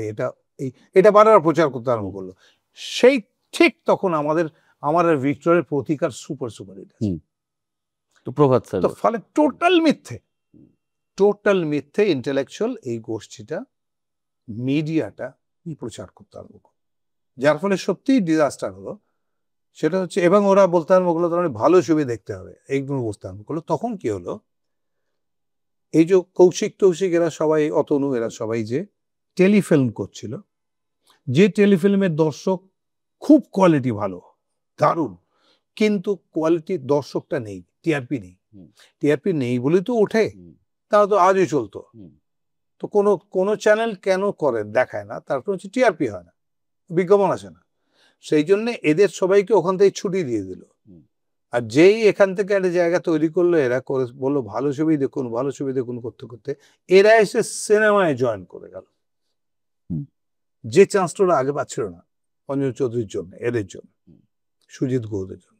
এরা এসে এবার জয়েন করলো, করে যে ছবিগুলো বানালো, যেরকম ছবি বানায় তাই বানালো, ভালো ছবি বানালো, যেরকম বানাতো টেলিফিল্ম, চলে না। এই তো প্রবলেমটা, একটাই প্রবলেম, চলে না। সেই ছবি বানালো সিনেমার জন্য, হলগুলোতে পৌঁছতে আরম্ভ করলো, হল বেরোতে হল থেকে লোক বেরিয়ে যেতে আরম্ভ করলো, বুঝলো না, শোনা যাচ্ছে ছবি হয়েছে বলে একটা ঢিল বেড়ে পর্দা ছেড়ে দিয়ে বেরিয়ে গেল, হলগুলো বন্ধ হয়ে গেল। হচ্ছে গল্পটা, টোটাল গল্পটা এই হয়েছিল। এখন যার জন্য আমি তখন থেকে বলছি কমার্শিয়াল ছবি কর, কমার্শিয়াল ছবি কর, 20 বছর ধরে বলেছি, সব সময় হচ্ছে। আমি ওটা না হলে বাঁচবে না ইন্ডাস্ট্রি। করতে করতে ইন্ডাস্ট্রি এইটুকু হয়ে গেছে। মাত্র 26টা ছবি হচ্ছে এই বছরে, মাত্র 26। মানে যদি 100 কোটি টাকা ইনভেস্টমেন্ট, সেটাও 2 বছর আগে ছিল, 100 কোটির মধ্যে ইনভেস্টমেন্ট হয়েছিল, তার মধ্যে 95 কোটি টাকা লস ছিল আগের বছরে। এই অ্যামাউন্টটা ওই আল্লু অর্জুন একটা ছবিতে নেয়। মানে ইভেন বৃদ্ধ প্রায় 70 বছর বয়স সানি দেওল, এই ছবিটা যেটা এসছে, কি নাম একটা, সেটা লাস্ট ছবি যেটা এসছে, সেই ছবিটাতে নাকি 50 কোটি টাকা নিয়েছে। তো একটা লোক একটা ছবিতে যেটা নিচ্ছে টাকাটা, সেইটা এই পুরো ইন্ডাস্ট্রিতে আসে, ওইটাই ইনভেস্টমেন্ট ফেলে না, টার্নওভার না, ইনভেস্টমেন্ট। সেই লোকগুলো চলে গেল। তারপর একটু স্বরূপ আবার একটু কথা বললো, কিছু বললো, নিয়মকানুন করলো, তখন দেখা গেলো আবার এর কৌশিক কি বেনিয়ম করেছে, ও কি বেনিয়ম করেছে, তার ছবিও বন্ধ হয়ে গেল, তার পুরুষেরও পালিয়ে গেল। কিন্তু অবস্থা তো এখন আর কিছু করার নেই। মানে ভয়ঙ্কর পাকে পা আটকে গেছে আমাদের, সাংঘাতিক পাকে আর কি, মুশকিলের ব্যাপার। কিন্তু দিস ইজ দ্য স্টোরি, কিভাবে আমরা আস্তে আস্তে ডিটোরিয়েশন হলো, আস্তে আস্তে নামলাম কি করে বাংলা সিনেমাটা এইখানে পৌঁছলো এসে, খুব কষ্টের। এই পিছনের যে ক্যানভাসটা, এইটা তো তোমার সৃষ্টি। হ্যাঁ। এবং এই একটা জিনিস বলা যায় যে উত্তরাধিকার সূত্রে পাওয়া। কারণ বাংলা সাহিত্য এবং বাংলা আঁকাআঁকির পৃথিবী যারা জানে, তারা শৈল চক্রবর্তীর নাম জানে। আর আমরা যারা শিবরাম চক্রবর্তীর ফ্যান, আমরা জানি যে হর্ষবর্ধন কিরম দেখতে হবে, শিবরাম কিরম দেখতে হবে, উনি না থাকলে আমরা জানতে। মণিকাঞ্চন যোগ বলতো। হ্যাঁ, 2 চক্রবর্তী, মণিকাঞ্চন যোগ। তো এই বাবা, এই ভদ্রলোক একজন স্পেশাল মানুষ, ওরকম একজন কার্টুনিস্ট, ওরকম একজন পেইন্টার, এবং তার সূত্রে শিবরাম আসছেন, তার কোলে হয়তো তুমি বসছো, গল্প শুনছো। সেই শৈশবটা কেমন ছিল? খুবই ভালো। আর ছোট ছোট জিনিস দিয়ে বাবা খেলাও দিত তোমাদের। আমাদের পুতুল নাচ শুরু হলো আমাদের বাড়ি থেকে, সেটা টিম, পরে দল হলো একটা, বহু জায়গায়, বেতন কলেজ, রামকৃষ্ণ মিশন, বড় বড় জায়গায় আমরা দেখিয়েছি প্রথম, ফ্যামিলি টিম, বাবা মারা। বাবা অনেক কিছু মজার মজার জিনিস করেছে। বাবার এমনি অ্যাচিভমেন্টের মধ্যে একটা তো খুব মজার, মানিকদার মতো একজন শিল্পী, সে প্রথম যে গল্পটা লিখলো সেটা ইংলিশে ছাপা হলো সম্ভবত এতে, অমৃতবাজারে। তার ইলাস্ট্রেশন যেটা হলো সেটা বাবা করলেন, খুব মজা। মানে সত্যি ইলাস্ট্রেশন একটা গল্পের, প্রথম গল্পের শৈল চক্রবর্তীর করা। হ্যাঁ, বাবা একমাত্র মানুষ যিনি রবীন্দ্রনাথের বেঁচে থাকা কালীন 2টো গল্পের ছবি এঁকেছিলেন। রবীন্দ্রনাথ কখনো অ্যালাউ করতেন না ওর গল্পের ছবি আঁকতে, কারণ উনি মনে করতেন এখানে কোনো ইলাস্ট্রেটর নেই, প্রপার ইলাস্ট্রেটর নেই, যার জন্য অন্যদের গল্পের ছবি কিছু কিছু আঁকা হলেও ওনার গল্পে কোনো ছবি হতো না। ওর বইগুলো নিশ্চয়ই তোমাদের মনে আছে, সেটা হচ্ছে ইয়েলো একটা কভার পেজ হতো, কোনো কভার পেজ থাকবে না, একটা লাল দিয়ে খালি নাম লেখা আর রবীন্দ্রনাথের সইটা, এইটা তার চেহারা। তো সেবার গিয়ে ওদের বলেছিলেন সরকার মশাই, মানে সম্পাদক গিয়ে বলেছেন যে গুরুদেব, সবার গল্পে একটু করে ছবি আঁকা হচ্ছে, তো আপনার গল্পে তো কোনোবারই ছবি থাকে না। তো এবার প্রগতি সংঘাত সেবার লিখেছিলেন উনি, ওটাকে একটু সাজাই, না না না এখানে কেউ ছবি আঁকতে পারে না। উনি একটা রিলেশন, মানে একটা কথা বলেছেন যেটা খুব ইম্পর্টেন্ট, সেটা হচ্ছে ছবি এই জন্য আমি একটা আমার ভিশন দিয়ে একটা চরিত্রকে তৈরি করি গল্পে, তারপরে সেইটাকে পড়ে একজন পাঠক সেই ভিশনটার কাছাকাছি আর একটা চেহারা হয়তো বানায়।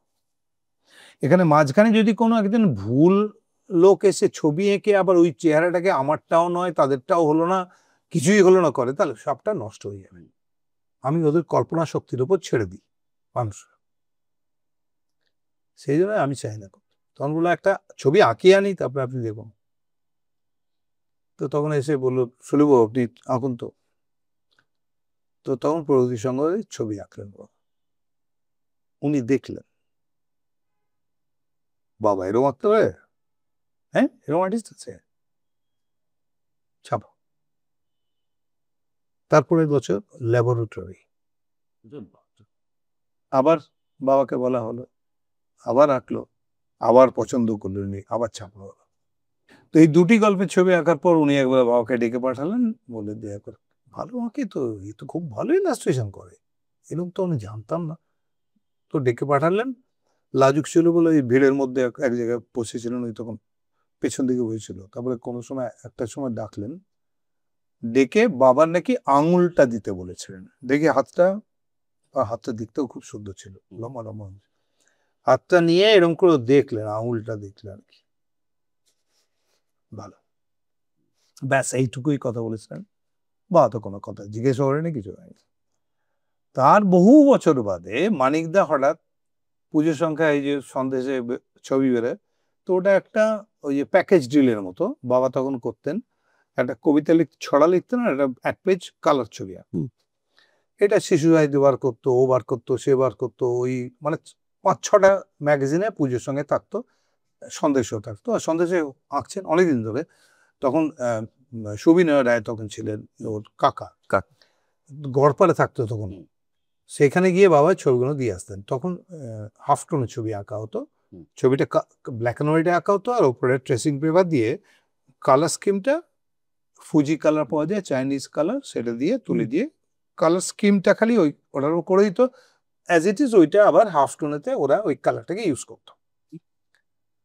তো সেটা দিতে যেতেন ওইখানে। তখন সেই গল্পটা মানিকদা বলবেন। এরপরে একটা সময় মানিকদা যখন এডিটর হলেন, তখন মানিকদার একটা চিঠি এলো, অসম্ভব সুন্দর হাতের লেখা, আর আমার কাছে সাংঘাতিক ব্যাপার, সত্যজিৎ রায়ের চিঠি, দারুণ প্যাডটা, সবই ভালো লাগছে আমার।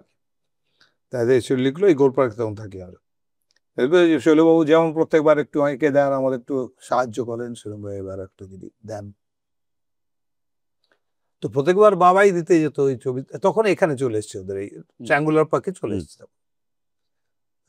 মানে লীলা মজুমদারের হয়ে গেছে, আরো কিছু কিছু হয়ে গেছে তাদের সব, কার লেখার, তার ওদেরও হয়ে গেছে করে, মানিকদা তখন এডিটর আর কি। তো সেই ছবিটা নিয়ে বাবাকে রিকোয়েস্ট করা, এই ছবিটা, এই ছবিটা আবার যেটা আঁকবে সেটা আমি দিতে যাবো। তখন এইখানে এই লেক টেম্পল রোডে থাকতেন, এই আমার সামনে। সেখানে আমরা গেলাম, আমি গেলাম খুব ভয়ে ভয়ে ছবি নিয়ে, লেখা নিয়ে।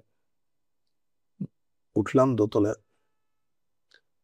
ওকে বিরাট দরজা, একটা দরজাটা বেল টিপলাম, দরজা খুললো, চটির আওয়াজ পেলাম, তারপরে একটা পালাস পালাস করে দরজা খুললো। দুজন লোকের দিকে আমি মিট করেছি, তাদের মধ্যে দুজন লোকের দিকে আমার হাইটে, আমি 6 ফুট 8 ইঞ্চি লম্বা, আমি জুতো পরলে ধরে নেয় আরো 2 ইঞ্চি, আরো 2 ইঞ্চি, 2.5 ইঞ্চি, মানে 2 ফুট 2.5 ইঞ্চি আমি হয়ে যাচ্ছে। সেখানে দুজন লোকের দিকে আমি এরকম করে রেখেছি, একজন সত্যজিৎ রায়, একজন অমিতাভ বচ্চন। এই দুটোকেই অদ্ভুত লেগেছে। মানে আমি অমিতাভকে মিট করেছিলাম যখন এই গ্র্যান্ড হোটেলে, তখন আমি বসেছিলাম অনেকক্ষণ ধরে ওয়েট করছি, ভেতরে শুটিং হচ্ছে, রেখার ওরা শুটিং হচ্ছে। তো দোয়ান জান তখন এসে দাঁড়ালো, দাঁড়িয়ে কখন যে ও এসছে আমি দেখিনি, কারণ অনেকবার আসছে ওর দীপক, যে মেকআপ ম্যান, ম্যানেজার সবই, সে এসে বললো আইনে থোড়া ঠেরিয়ে। ঠিক আছে, আমি বসে আছি, কার চিঠি নিয়ে বলতো, রবি ঘোষের চিঠি, ওটা দেবো। হঠাৎ বললো, হ্যাঁ বলি, দেখলাম এ কি রে, সাক উঠে দাঁড়িয়েছে, উঠে দাঁড়িয়ে দেখলাম, দাঁড়ানোর পরেও একটু এরকম করতে হলো আমায়, এটা খুব কম করতে হবে আমার, ইউজুয়ালি এর নিচে দেখাতে হয়। তো সে একজন লোকে দরজা খুললেন, বললাম হ্যাঁ বলো, যে আমি শৈল চক্রবর্তীর ছেলে, একটা বাবার এই ভেতরে এসে বলে নিয়ে গেলেন। বসলাম, সেই প্রথম আলাপ হলো ওনার সঙ্গে, অনেকক্ষণ ছিলাম। এবার এই বিষয়টা কিন্তু জানতে হবে, পুরো চ্যাপ্টারটা। তুমি কিন্তু সন্দেশে ছবিও এঁকেছো, প্রচ্ছদ করেছো, তো পুরোটা বলো। হ্যাঁ, এই যে প্রথম দিনের ঘটনাটা খুব ইন্টারেস্টিং। প্রথম দিনে ওই বসলাম গিয়ে, তখন জল খাবে, এখানে জল আছে বললো, বোতল দিল, এরকমই বোতল দিল একটা, সে খেলাম, তখন কাঁচের বোতল। তারপর উনি কি একটা লিখছিলেন বসে, ও লেখাটা খুব মজার, এরকম সবসময় এরকম করতেন না, চেয়ারে বসতেন, ভালো চেয়ার একটা প্রপার, পাটা এইটার ওপর তুলে দিতেন, আর এই পাটা তার উপর রাখতেন, মানে ক্রস করে, আর তার উপর বোর্ডটা রাখতেন, সেইখানে উনি ছবিও আঁকতেন, লেখাও লিখতেন, ওরকম করে, এরকম কাছে এরকম করে, আর পাইপ খেতেন। হুম। তখন অবশ্য চারমিনারও খেতেন, এখানে তখন দেখেছি চারমিনার হতো। চারমিনারটা যার জন্য ফেলুকে দিয়েছে, চারমিনার দিয়েছে। বসে 2-4টে কথা বলার মধ্যে না ফোন এসছে, ও ফোনটা তুলে, তখন ওই ব্যাকলাইট ফোন, হেভি ফোন যেটা, ওটা তুলে ধরতে গিয়ে, আর ওই তারটা ছোট হতো তো, মানে তারটা কোনো আটকে গেছে, যা হাতে পড়েছে, মাটিতে পড়েছে, পড়ে মুখটা ভেঙে গেছে। একটু এরম যেটা থাকে সেটা ভেঙে গেছে, ভেতরে মেশিনটা থাকে, মেটাল পার্টটা, সেটা তার শুদ্ধ ঝুলে গেছে। তো ওই অবস্থায় হ্যালো হ্যালো বলছেন, যে আমি শুনতে পাচ্ছি, তো ওটাকে তুলে, ওটাকে এরকম এরকম ধরে, হ্যাঁ বলুন বলে যা কথা বলেন, ওই ব্যারিটোন ভয়েসে যা কথা হলো করে, তারপর আমি দেখছি যে কি করে, মানে একটু ভেঙে গেল তো, হ্যাঁ না, দেখি ফোন করে বলতে হবে, একটা দিয়ে যাবে, নতুন একটা দিতে হবে, দিয়ে যাবে। আপাতত আমি একটু, হ্যাঁ কিন্তু 2-1 দিন লেগে যাবে তো, আমি কি হবে তাহলে, কি করবো আমি, তখন সেলফোন নেই, কিছু নেই, একটাই ফোন। তাহলে একটা কাজ করবো, সেলোটেপ আছে, বললো সেলোটেপ আছে ওরা, বৌদিকে চাও, আমি একটু লাগিয়ে দেবো আর কি, আর বৌদিকে চাও, সেই বৌদিকে প্রথম দেখলাম, আমি বললাম শৈলবাবু ছেলে আমি, আচ্ছা ও আচ্ছা ঠিক আছে, কি চাই, কি চাইছে, কি চাইছে, কথাটা কি চাইছে, আমি দেখেই বুঝেছি, কিন্তু মানে আমি কিছু চাইছি না সেটা বুঝে যাচ্ছে, কি চাইছে। হ্যালো, সেলো টেপ লাগবে, ফোনটা ভেঙে গেছে তাই জন্য, আচ্ছা দেখি কোথায় আছে, বলে গেল, গিয়েছে দিল। তো আমি বসে বসে ওই সেলো টেপ দিয়ে আস্তে আস্তে লাগাতে আরম্ভ করলাম, করে একটা মোটামুটি ভালো স্ট্রং স্ট্রাকচার করলাম। ইঞ্জিনিয়ারিং পড়ি তখন আমি যাদবপুরে সেই সময়, তো ফলে একটু ইঞ্জিনিয়ারিং ব্রেনও আছে, কাজে বানানোর ব্যাপার আছে করি। সেইটা নিয়ে উনি দেখে বললেন, বাহ বেশ করেছো তো, ভালো হয়েছে, এটা কাজ চলে যাবে, তার মধ্যে একটা পেয়ে গেলেই হবে, বাহ এটা দিয়ে ভালো ভালো হবে। তারপরে তখনও বললেন কি যে অভিনেতা হওয়ার স্বপ্ন তুমি তোমার বয়স, দেখা শুরু হ্যাঁ করেছো? তোমার বয়স কত, না অভিনেতা হতে চাই না, ডিরেক্টর। তো জিজ্ঞেস করলেন যে তুমি কি করো, আমি বললাম আমি যাদবপুর পড়ি, আর্কিটেকচারাল ইঞ্জিনিয়ারিং পড়ি আর কি। আচ্ছা কোন ইয়ার, আমি 3rd ইয়ার। একটা ছবি করছে আমি, বুঝলে, প্রতিদ্বন্দ্বী, সেই ছবিটা হিরো করছে,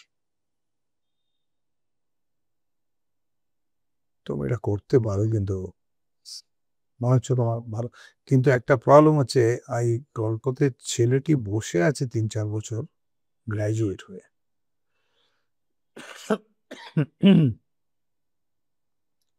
তোমার চেহারা সেটা নেই। তো একটা অদ্ভুত দিন, অত্যন্ত আনন্দের দিন, আমি সত্যজিৎ রায়ের বাড়ি গেছি, সত্যজিৎ রায়ের সঙ্গে কথা বলছি, আর অত্যন্ত দুঃখের দিন, হাতে এসেও সেটা হচ্ছে প্রথম দিনই একটি ছবির অফার পেয়ে সত্যজিৎ রায়ের, সেটা হাত থেকে ফুসকে গেল। তারপর ফেলুও পেলাম না, খুব মুশকিল। এখন ফেলুতে এটা অন্য পাঠ করবো আমি, মোহিত সিংহ রায়ের পাঠ করবো, কিন্তু ফেলু পেলাম না। দুঃখের সব জীবন তো আর কি, ব্যাপারটা। তারপর অ্যাসিস্ট্যান্ট হিসেবে তো হ্যাঁ, জয়েন করলেন। না আমি তো ওই অবজারভেরিয়াল আর কি অ্যাসিস্ট্যান্ট, সেইটা জয়েন করে তখন রোজ যেতাম, মানে তখন মানুষদের সঙ্গে খুব ভালো আমার যোগাযোগ হয়ে গেছে। তখন আমি ছবি লিখছি, সন্দেশে ছড়া লিখছি, ছবি আঁকড়ে দেখাচ্ছি, তার মাঝখানে আমাদের যাদবপুর বন্ধ হয়ে গেল, সাইনাডাই হয়ে গেল, মার্ডার হলেন গোপাল সেন ভাইস চ্যান্সেলর নকশাল দিয়ে। কাজে বললাম না, নকশাল পিরিয়ডও বলছে, নকশাল পিরিয়ডটা আমি যে দেখা আছে, আমার সাংঘাতিক দেখা আছে, আমার যে কত বন্ধু মারা গেছে ওই সময়, স্কুলের বন্ধু, মিত্রর বন্ধু, সব সেই ফেজটাতে আমাদের বন্ধ হয়ে গেছিল বলে উনি আমায় চিঠি লিখে দিলেন আধার কার্ডকে বোম্বেতে, নিখিলেশ সেন একজন ফিল্ম ডিরেক্টর ক্লাইনো ম্যাকানের, তাকে বলছে এই যাচ্ছে, এর ব্যবস্থা করবেন। আমি এর আর কি যে স্কুল অফ আর্কিটেকচারে পড়তে চলে যাচ্ছি, মানে ট্রান্সফার করে দিতে চাইছি, 3rd ইয়ার টু ওখানে গিয়ে জয়েন করে নেবো। গিয়ে মুশকিল, আধার কার্ড বললে it's okay, it's race letter, so this is very important, কিন্তু মুশকিল হচ্ছে যে আমাদের সেশন তো আরম্ভ হয়ে গেছে, তোমাকে নেক্সট সেশনে জয়েন করো। সে কি, তাহলে তোমার তো আবার একটা ইয়ার লস হয়ে যাবে। বলছি সেটা তো কিছু করা যাবে না, তুমি তো মিড সেশন নিতে পারবো না।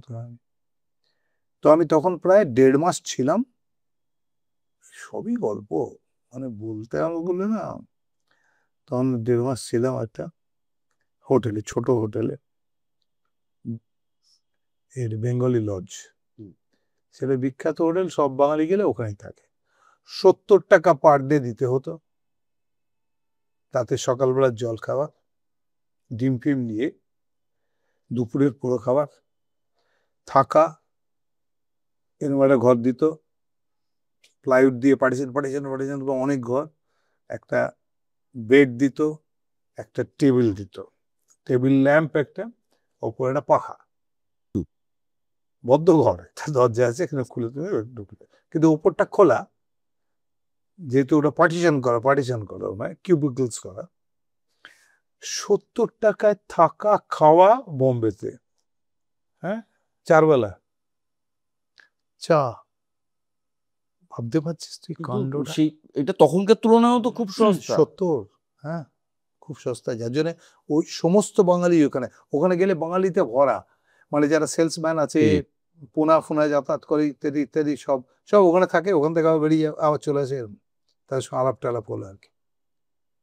আমার ওই বারান্দার একদম সামনে যে স্কুল অফ আর্কিটেকচার এন্ড যে স্কুল অফ আর্টস আর টাইমস অফ ইন্ডিয়া, মানে এই যে পুরোটা স্কুলও তো খুব বিখ্যাত। হ্যাঁ, বিখ্যাত। বিখ্যাত টাটার, হ্যাঁ, তার যে বিরাট একটা এরকম ঘেরা জায়গায় রেলিং দিয়ে, তার ভেতরে এইগুলো, মানে আমি যেটা কলেজটায় পড়তে গেছি সেটা জাস্ট আমার উল্টো দিকে, এখানে বারান্দায় আমি 3 তলায় বসে আছি, লম্বা বারান্দা, অনেক চেয়ার দেওয়া, সুন্দর, পেছনের ঘরটাই আমার ঘর, আমার আদর করে দিয়েছিল একটা ঘর, কারণ তাদের জানলা ছিল, জানলাই বারান্দার উপরেই খোলে, তার মানে একটু বাইরেটা দেখতে পেতাম। তখন সেখান থেকে রাজেশ খান্নার জন্য জল যেত ঘোড়ার গাড়িতে, বাবা, ঘোড়ার গাড়ি জ্বালা ইয়ে দীপক কি যাচ্ছে, একজন সেলসম্যান বলছে, বয়স্ক, এটা ওটা কি, এটা জলের গাড়ি রোজ যায়, রাজেশ খানের বাড়ি যাচ্ছে, মানে স্পেশাল একটা কোন জল জোয়ার হয়ে একজনে যাচ্ছে, এসব হতো।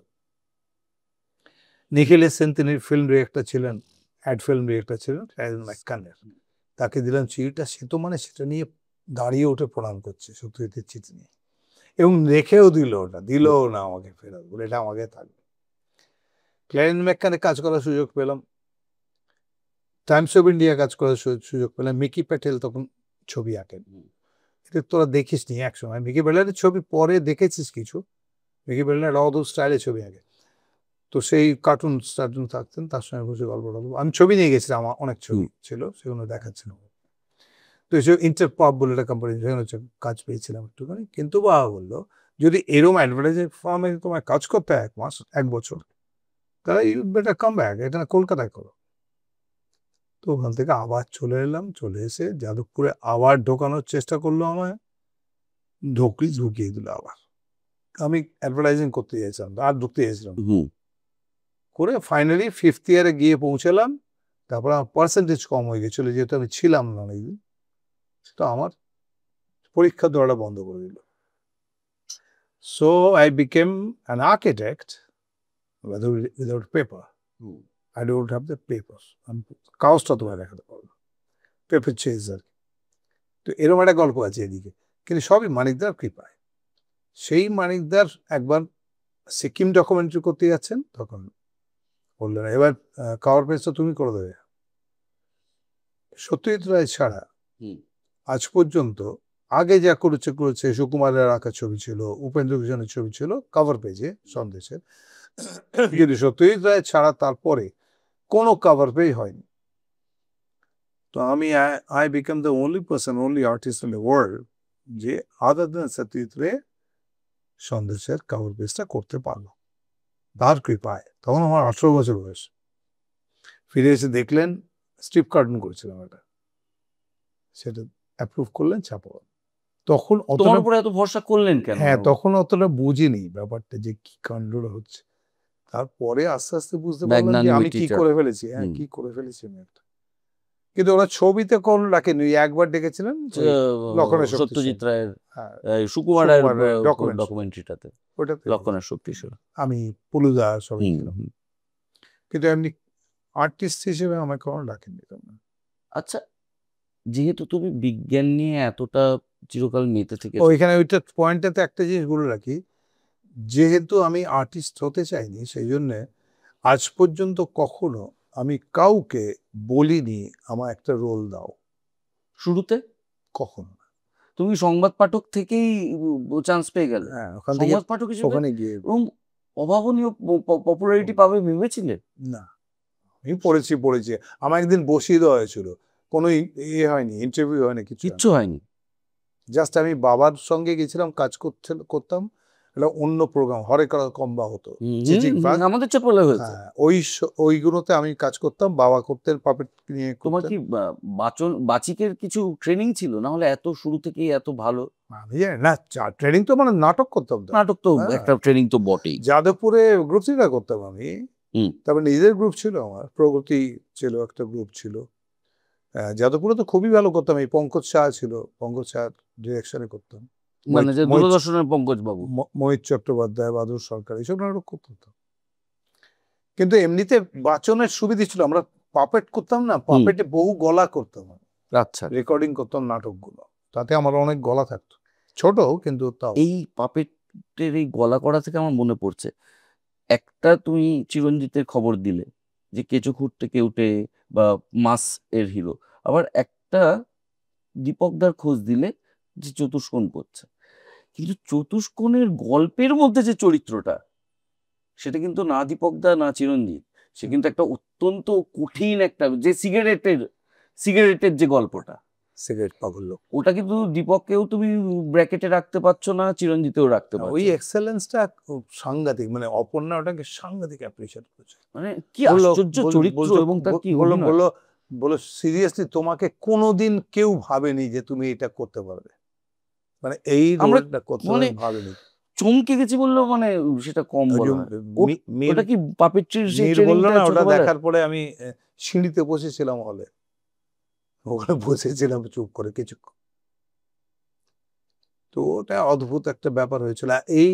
এইগুলো এগুলো দীপক অনেক কিছু পারে করতে, কিন্তু দীপকের মুশকিল হলো দীপক সেগুলো করতে পারলো না, এটা জীবনের নিয়ম, অনেক কিছু হয় না, অনেক অনেক রোল হয় না, অনেক জিনিস করা যায় না। নিজে বানানোর জন্য আমি একটা দীপকের মতো করে ছবি বানিয়েছিলাম, ভয়, হ্যাঁ, আমাদের একটা সেটা নমিনেটেড আমি এটা হয়েছিল, নিয়ে ন্যাশনাল অ্যাওয়ার্ডে, আলাদা করে লেখাও আছে আমার। ন্যাশনাল অ্যাওয়ার্ডে গেছিল সেটা, ভয় আর- হ্যাঁ নমিনেটেড হয়েছিল, কিন্তু ওটা চলেনি। এবার আমার যারা এই ছিল ডিস্ট্রিবিউটর এক্সিবিটর যারা ছিল, আমার পার্টনার ইনফ্যাক্ট ছিল, তারা সব, আমি তো বেশি দেখতে পারতাম না, ওরাই দেখতো, তো তারা তো বললো এই ছবি তোলা হবে না, আবার আমি ফিরে গেলাম কমার্শিয়াল সেট আপে, মানে চিরঞ্জিতের ছবি, চিরঞ্জিত ওভার শ্যাডো করে দিল, এই আর কি।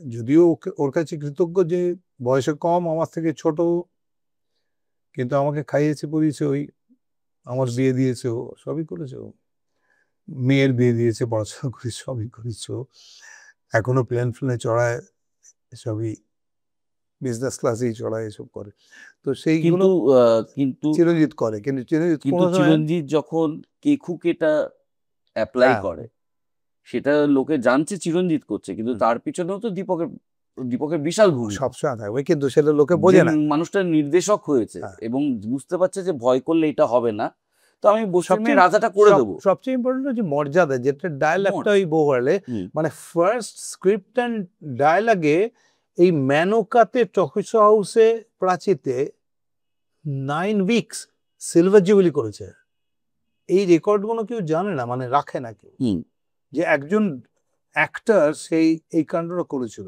একটা ছবিতে, যেটা ইম্পসিবল, তুই করে দেখা তো মেনকায়, মেনকা চিরকালই হিন্দির হল, টকিশো হাউসে হিন্দির হল, সেই হলগুলোতে আমি সিলভার জুবিলি করেছি, সো এরকম কিছু কিছু রেয়ার ঘটনা ঘটেছে আর কি, কিছু ঘটেছে। বেদের মেয়ে জ্যোৎস্নার সময় তো একটা সময় জানা গেছে যে বিশ্বকর্মা কার্তিক ঠাকুরের আদল হচ্ছে তোমার আদলে, এটাও তো আনহার্ড অফ। না, কার্তিকটা না, এটা অন্য গল্প, বিশ্বকর্মা না, এটা হচ্ছে ওই যে বিধবা গ্রাম আছে সুন্দরবনে, হ্যাঁ সেই বিধবা গ্রামে একটা ঠাকুররা করে ওই যে বল এর নাম বাঘ হাত জোর করে থাকে, বনবিবি বনবিবি না, দক্ষিণ রায়। দক্ষিণ রায়ের সামনে এরকম বাঘ হাত জোর করে আছে, এইটা ওরা মূর্তি বানায়। হুম। তো ওরা ফ্রেঞ্চ একটা দল এসেছিল, ওদের ডকুমেন্টারি করছিল ওইটার উপরে, উইডোয়ার, তাদের উপরে করতে গিয়ে একটা বাড়িতে ওরা বসতো।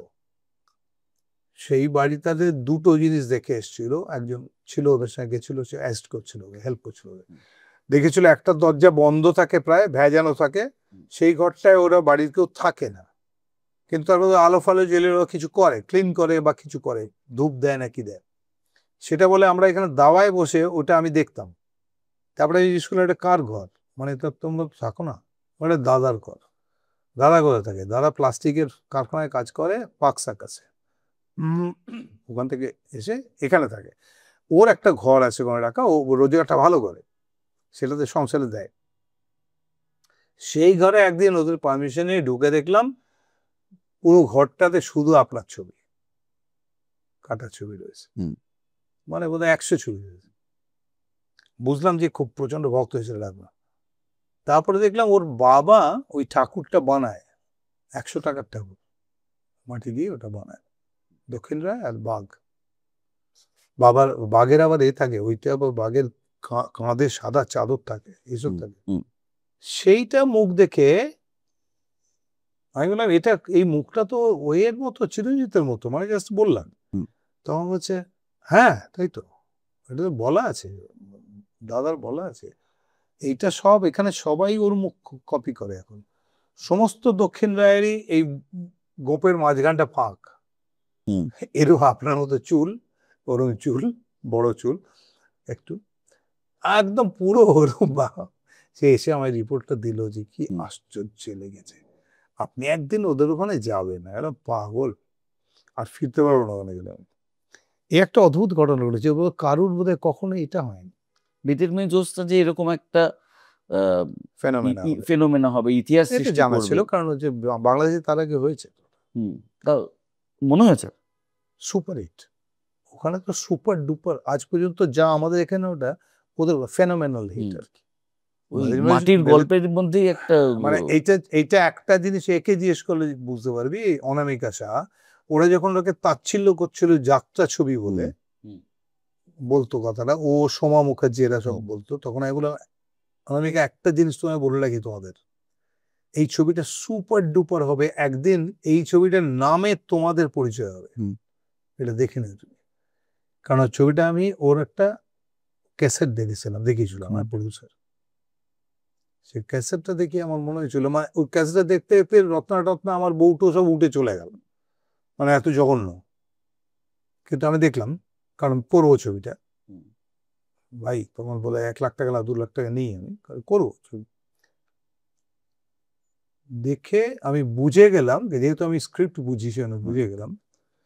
অবশ্য স্ক্রিপ্ট যেটা থেকে বোঝা শিখেছি সে একটা অদ্ভুত ব্যাপার। মানিকদা আমার স্ক্রিপ্ট দিতেন, মানে দেবী, চারুলতা, এই সমস্ত স্ক্রিপ্টগুলো আমার কাছে দিয়ে দিতেন উনি, ওটা দেখে আমি স্ক্রিপ্ট তৈরি করব কি করে সেটা শিখতাম। বলতে দেখবে উপন্যাস থেকে আমি কি কি বর্জন করছি আর কি কি অ্যাড করছি, নিচ্ছি, কতটা নিচ্ছি কতটা ফেলছি, মানে একটা এডিটিং প্রথমেই হবে, সেইটা শেখো। তো এর মানে রেয়ার চান্স পেত একটা 17-18 বছরের ছেলে যে একটা ওই রকম ভয়ঙ্কর স্ক্রিপ্ট বাড়ি নিয়ে আসতো, এছাড়া তাকে রেখে দিত, পরে আবার দিয়ে আসতাম। সেই স্ক্রিপ্ট শিখে বেদের মেয়ে জোস্তা ফিল্মের স্ক্রিপ্ট বুঝে গেলাম আমি আর কি। ওটা বলছি, আসলে মেকানিজমটা একই, হ্যাঁ সেই XYZ দিয়ে ভাবতে হয়। তো সেই হিসেবে দেখে বুঝলাম যে এটা মানে ওখানে যে হিট করেছে তার কারণ কি, এবং সেটাই এখানে হলো সেম। আর এমন একটা হিট হলো যে হিটটা ফেনোমেনা, আর কোনোদিন হবেও না। আর সারা ভারতবর্ষে এটা বিগেস্ট হিট, জানিস কি? সেটা হচ্ছে পার্টিকুলার ডেন্সিটি অফ পপুলেশনে, মানে একটা ডেন্সিটি অফ পপুলেশনে এখনো পর্যন্ত ভারতবর্ষের শোলে টোলে কেউ চলেনি এত, মানে শোলের একটা লোক 40 বার দেখেনি, এর রেকর্ড আছে, 100 বারও দেখেছে।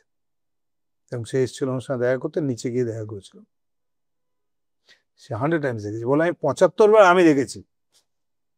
তারপরে অনেকে বলে 75 জন দেখে ফেলেছি, আর 25 দেখে ফেল, চল আমার সঙ্গে, এরকম করে তো আরো 25 দেখে ফেলেছি, এরকম একটা হয়েছে। তো যাই হোক, এইসব ফানি ভারত, মানুষ জীবন আমার কাছে খুব মজার।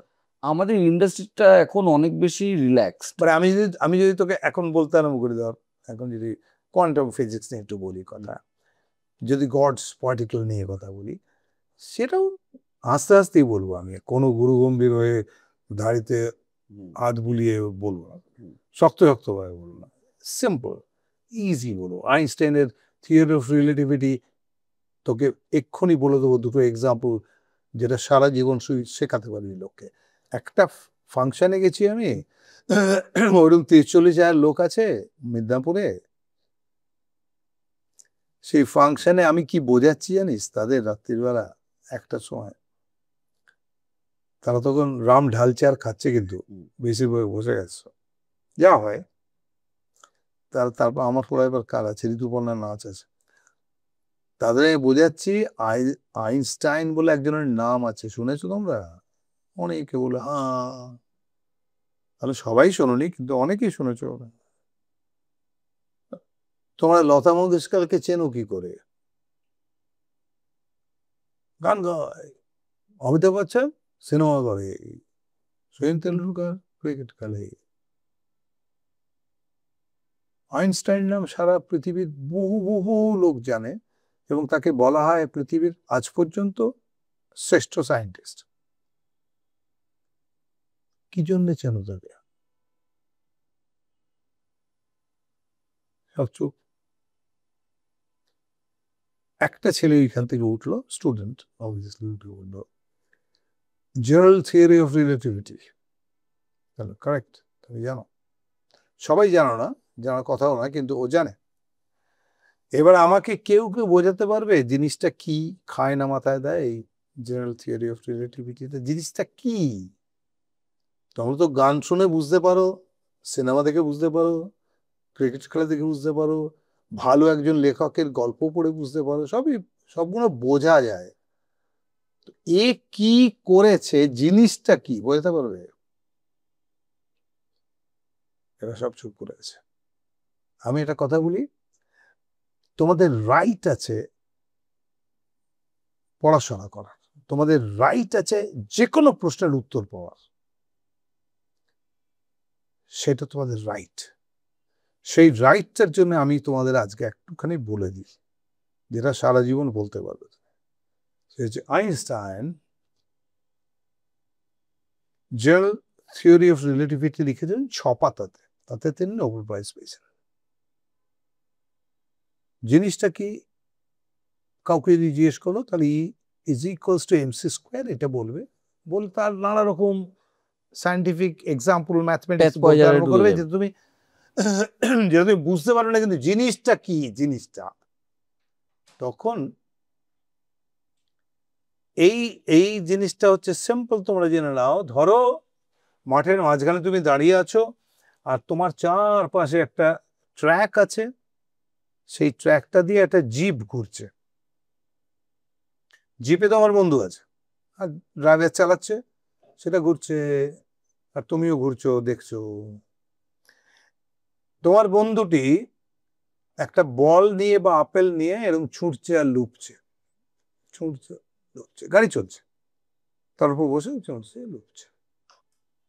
তুমি যে সেন্টার থেকে দেখছো, তুমি আপেলটাকে বা বলটার মুভমেন্টটা কি দেখছো? লাল বলটা ধরো, মুভমেন্টটা কি দেখবে বলো তো? ও তো ছুটছে সোজা, সোজাই পড়ছে, ধরছে, কিন্তু তুমি এখানে দাঁড়িয়ে কি দেখবে? বলো কি দেখবে? তোমরা জানো, বলতে পারবে? হ্যাঁ, তার মানে কারণ গাড়ি এখান থেকে আমি ছাড়ছি, এখান থেকে ও ছুঁড়েছে, ছুঁড়ে এখানে না গেলে গাড়ি তো বেরিয়ে গেছে, তো এখানে না পড়লে, এটা না গেলেই, কার্ভটা না গেলে তো ধরতে পারবে না। সেখানে কন্টিনিউয়াসলি আমি দেখছি এরম যাচ্ছে, এরম যাচ্ছে, একটা কার্ভে যাচ্ছে, ট্যানজেন্টে যাচ্ছে। তাহলে এটা তুমি দেখলে। এবার তুমি চলে যাও গাড়িতে, ও বন্ধুর পাশে বসো, এবার ওকে ছুটছে দেখো, ও ছুটছে, সোজা উঠছে, সোজা ধরছে, সোজা উঠছে, সোজা ধরছে, সোজা উঠছে, সোজা ধরছে। তাহলে কি হলো ব্যাপারটা? তাহলে বলটা মুভমেন্টটা কি? এইটা সত্যি না এইটা সত্যি? তার মানে তুমি দুটো ডিফারেন্ট জায়গা থাকার জন্য তুমি একই মুভমেন্ট দুরকম দেখলে, তার মানে কোনো সত্যি সত্যি বলে কিচ্ছু নেই। কি বুঝেছিস ব্যাপারটা? এটাও সত্যি, ওটাও সত্যি। একটা শিখিয়ে দিলাম, আরেকটা শিখিয়ে দিচ্ছি। রোজ ছাদে উঠে বাবা একটা তারা দেখায়, ওই তারাটা দেখো।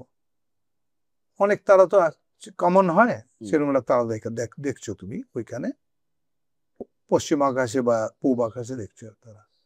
রোজই দেখো, ওটার সামনে দাঁড়িয়ে প্রেয়ার করো, সবই করো।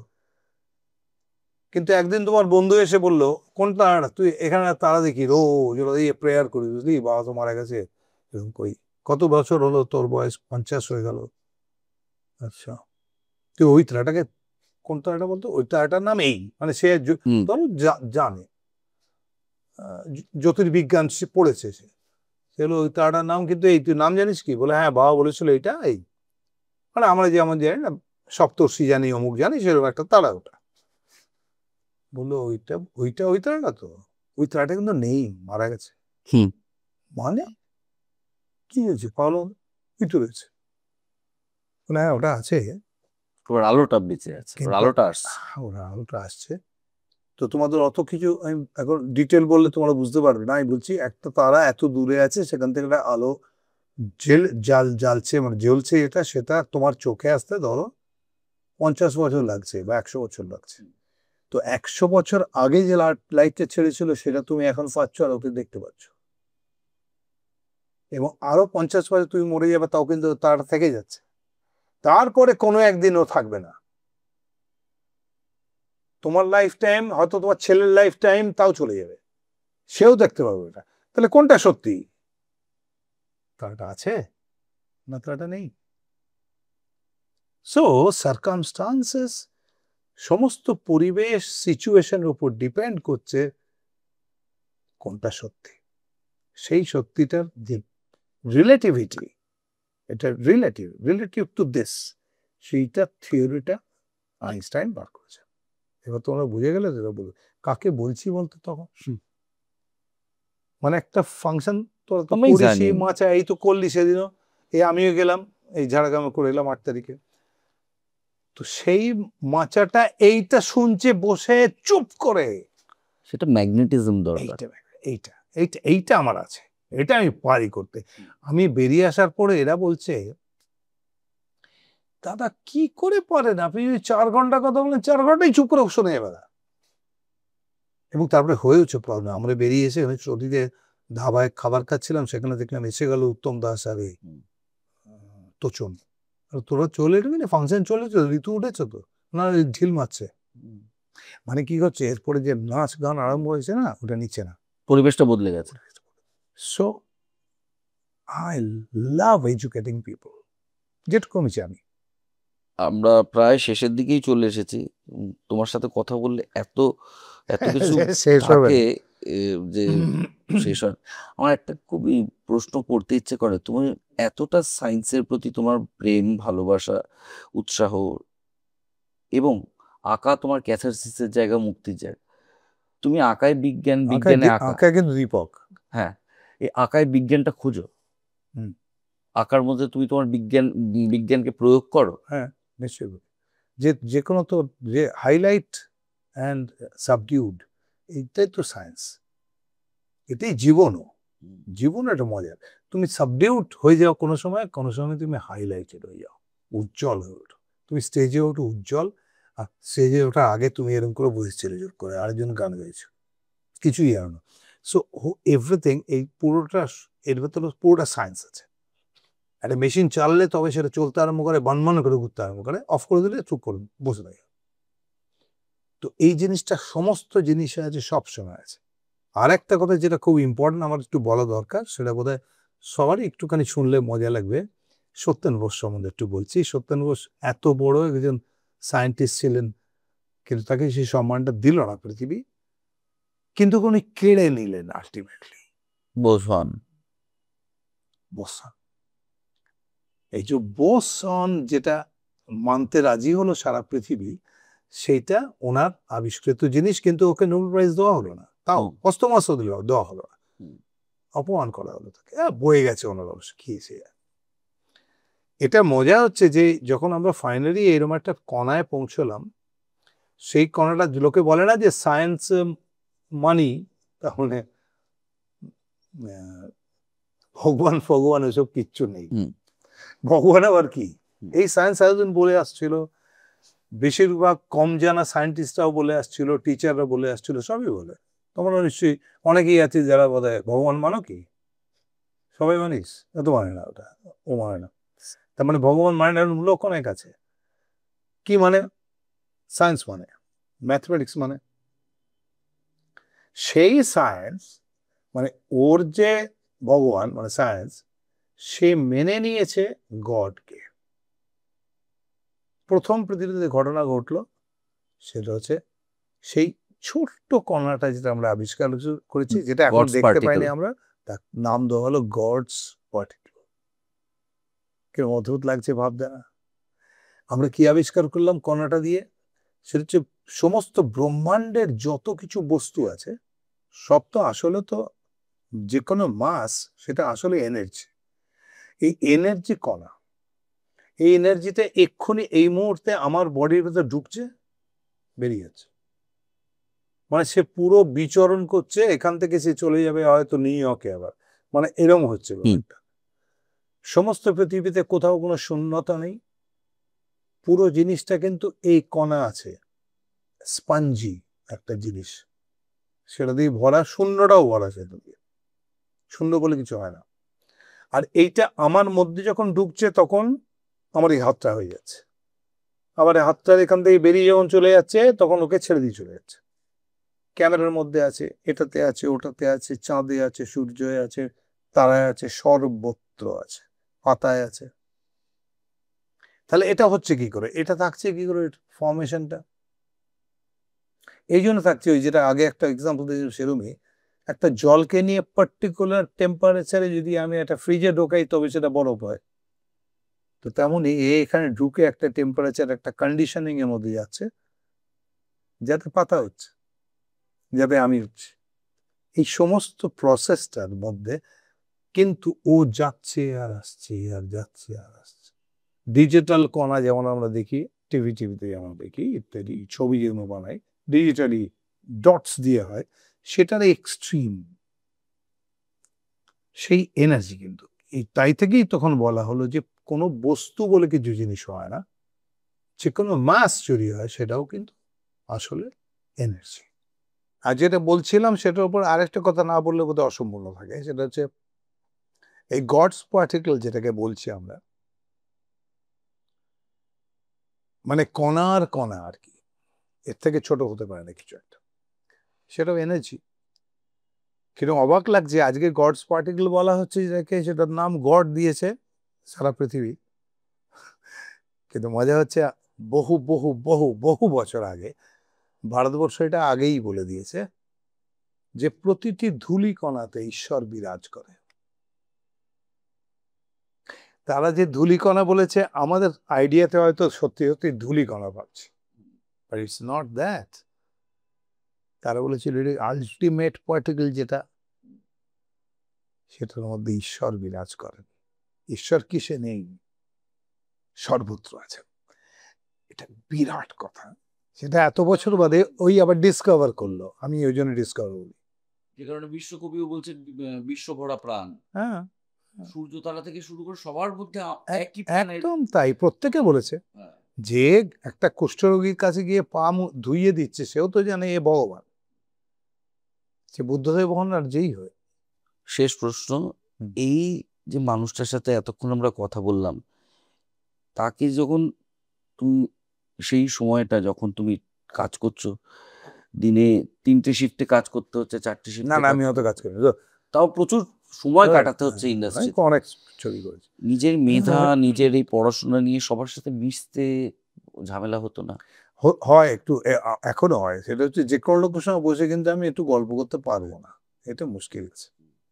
সেই জন্যে যে ধরনের গল্প সবাই করে খুব খুশি হয়, হই হই বন্ধুকে পেয়ে। হুম। যে প্রসঙ্গে গল্পগুলো করে সেইটা আমার বন্ধু নেই, কারণ আমি সেই প্রসঙ্গে গল্প করব না। তাদের পার্টিকুলার কোনো জায়গায় রবীন্দ্রসঙ্গীত নিয়ে, রবীন্দ্রনাথ নিয়ে কথা বলবো, সেটা হয়তো হবে, সত্যজিৎ নিয়ে কথা বলবো হতে পারে, অন্য এমনিতে। কিন্তু ওই ওর বউয়ের কি হয়েছিল, আর এ কেন এখানে চলে এসছে, আর ওইখানে কেন এটা হলো, কেন পেলো না, সব চলে গেল, ফ্রাস্ট্রেশন, এগুলো তো নেই আমার। ফ্রাস্ট্রেশন জিনিসটার আমি চিনি না, জানি না। ডিপ্রেশন আমার হয় না, আমি রেগে যেতে পারি কোনো কারণে সাময়িকভাবে, কিন্তু আমার কোনো কিছু নেই, এগুলো কিছু নেই। বিকজ আই ফিল যে আমি একটা রেয়ার চান্স পেয়েছি, মানুষ হয়ে জন্মে গেছি, আর একটু ভালো লোকের বাড়িতে জন্মেছি ইত্যাদিতে, অ্যাসোসিয়েশন ভালো পেয়েছি, এটা কজন পায়। সেই জন্য আই এম ভেরি লাকি। আমার কিছুতেই অপমানিত হই না, আমি অপমান করতে পারি না। একমাত্র একটা জিনিস আমি মানি, সেটা কেন মানি তা আমি ঠিক বলতে পারবো না, কিন্তু একটা জিনিস মানি আমি, সেটা যে আমার একটা সুনাম আছে, আমি অনেস্ট লোক। ইভেন পলিটিক্সে গিয়েও সেই সুনামটা বেড়েইছে আমার, কমেনি। আমি এরকম চ্যালেঞ্জ করতে পারি যে আমার কাছে 1 টাকাও এই ইন্ডাস্ট্রি কেউ পায় না। ওই ফিল্ডটা তো 1 টাকাও আমি নিইনি পলিটিক্সে, আমার মাইনে নিয়েছি, কিন্তু অন্য কিছু নেই। সেইখানে যদি কেউ কখনো কোনো জিনিসের সন্দেহ প্রকাশ করে আমার, আমার অনেস্টি ইন্টিগ্রিটি নিয়ে, নিয়ে, হ্যাঁ ইন্টিগ্রিটি, অনেস্টি নিয়ে, সে তার সঙ্গে আমি আর ইউজুয়ালি যোগাযোগ রাখি না। এরকম 2-1 জন আছে, আমি ছেড়ে দিয়েছি,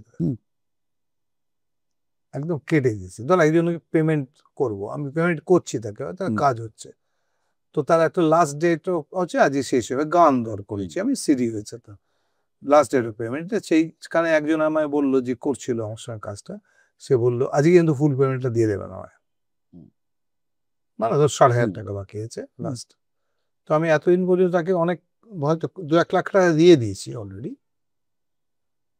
তো লাস্ট আমি বলি ঠিক আছে, এক্সট্রা 1 দিন নিয়ে যাস না, এর মধ্যে একদিন এসে নিয়ে যাস। না না, আজকে দিয়ে দেবে, মানে রেকর্ডিং তো যাবি, ওটা তো ফিনিশ করবে, ও তো এডিট করছে, ওটা করে দেবে, আজকে দিয়ে দাও। ঠিক আছে, আমি কি ওকে দিলাম টাকাটা।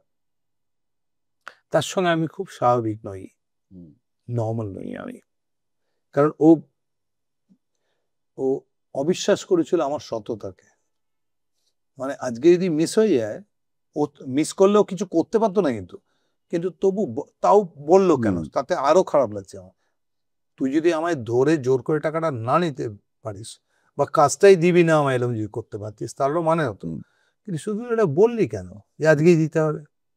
সো ওইটা কাট অফ করে দিয়েছি। যে এখনো আসে আমার কাছে কোনো কোনো সময়, খুব রেয়ারলি।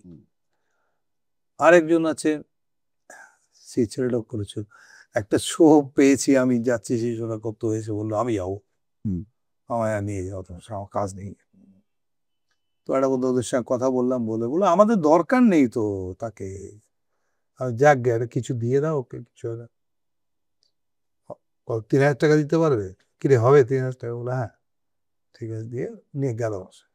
গিয়ে যখন ফিরছি 3টের সময়, টায়ার্ড, গাড়িতে নামবো, বাড়িতে দূর থেকে এসছি, ওই টাকাটা দাদা আমায় দিয়ে দাও, ওইটা নিয়ে যাস, কালকে নিয়ে যাস, পরশু নিয়ে যাস, আমাদের ব্যাংকে আছে, নিয়ে যাস।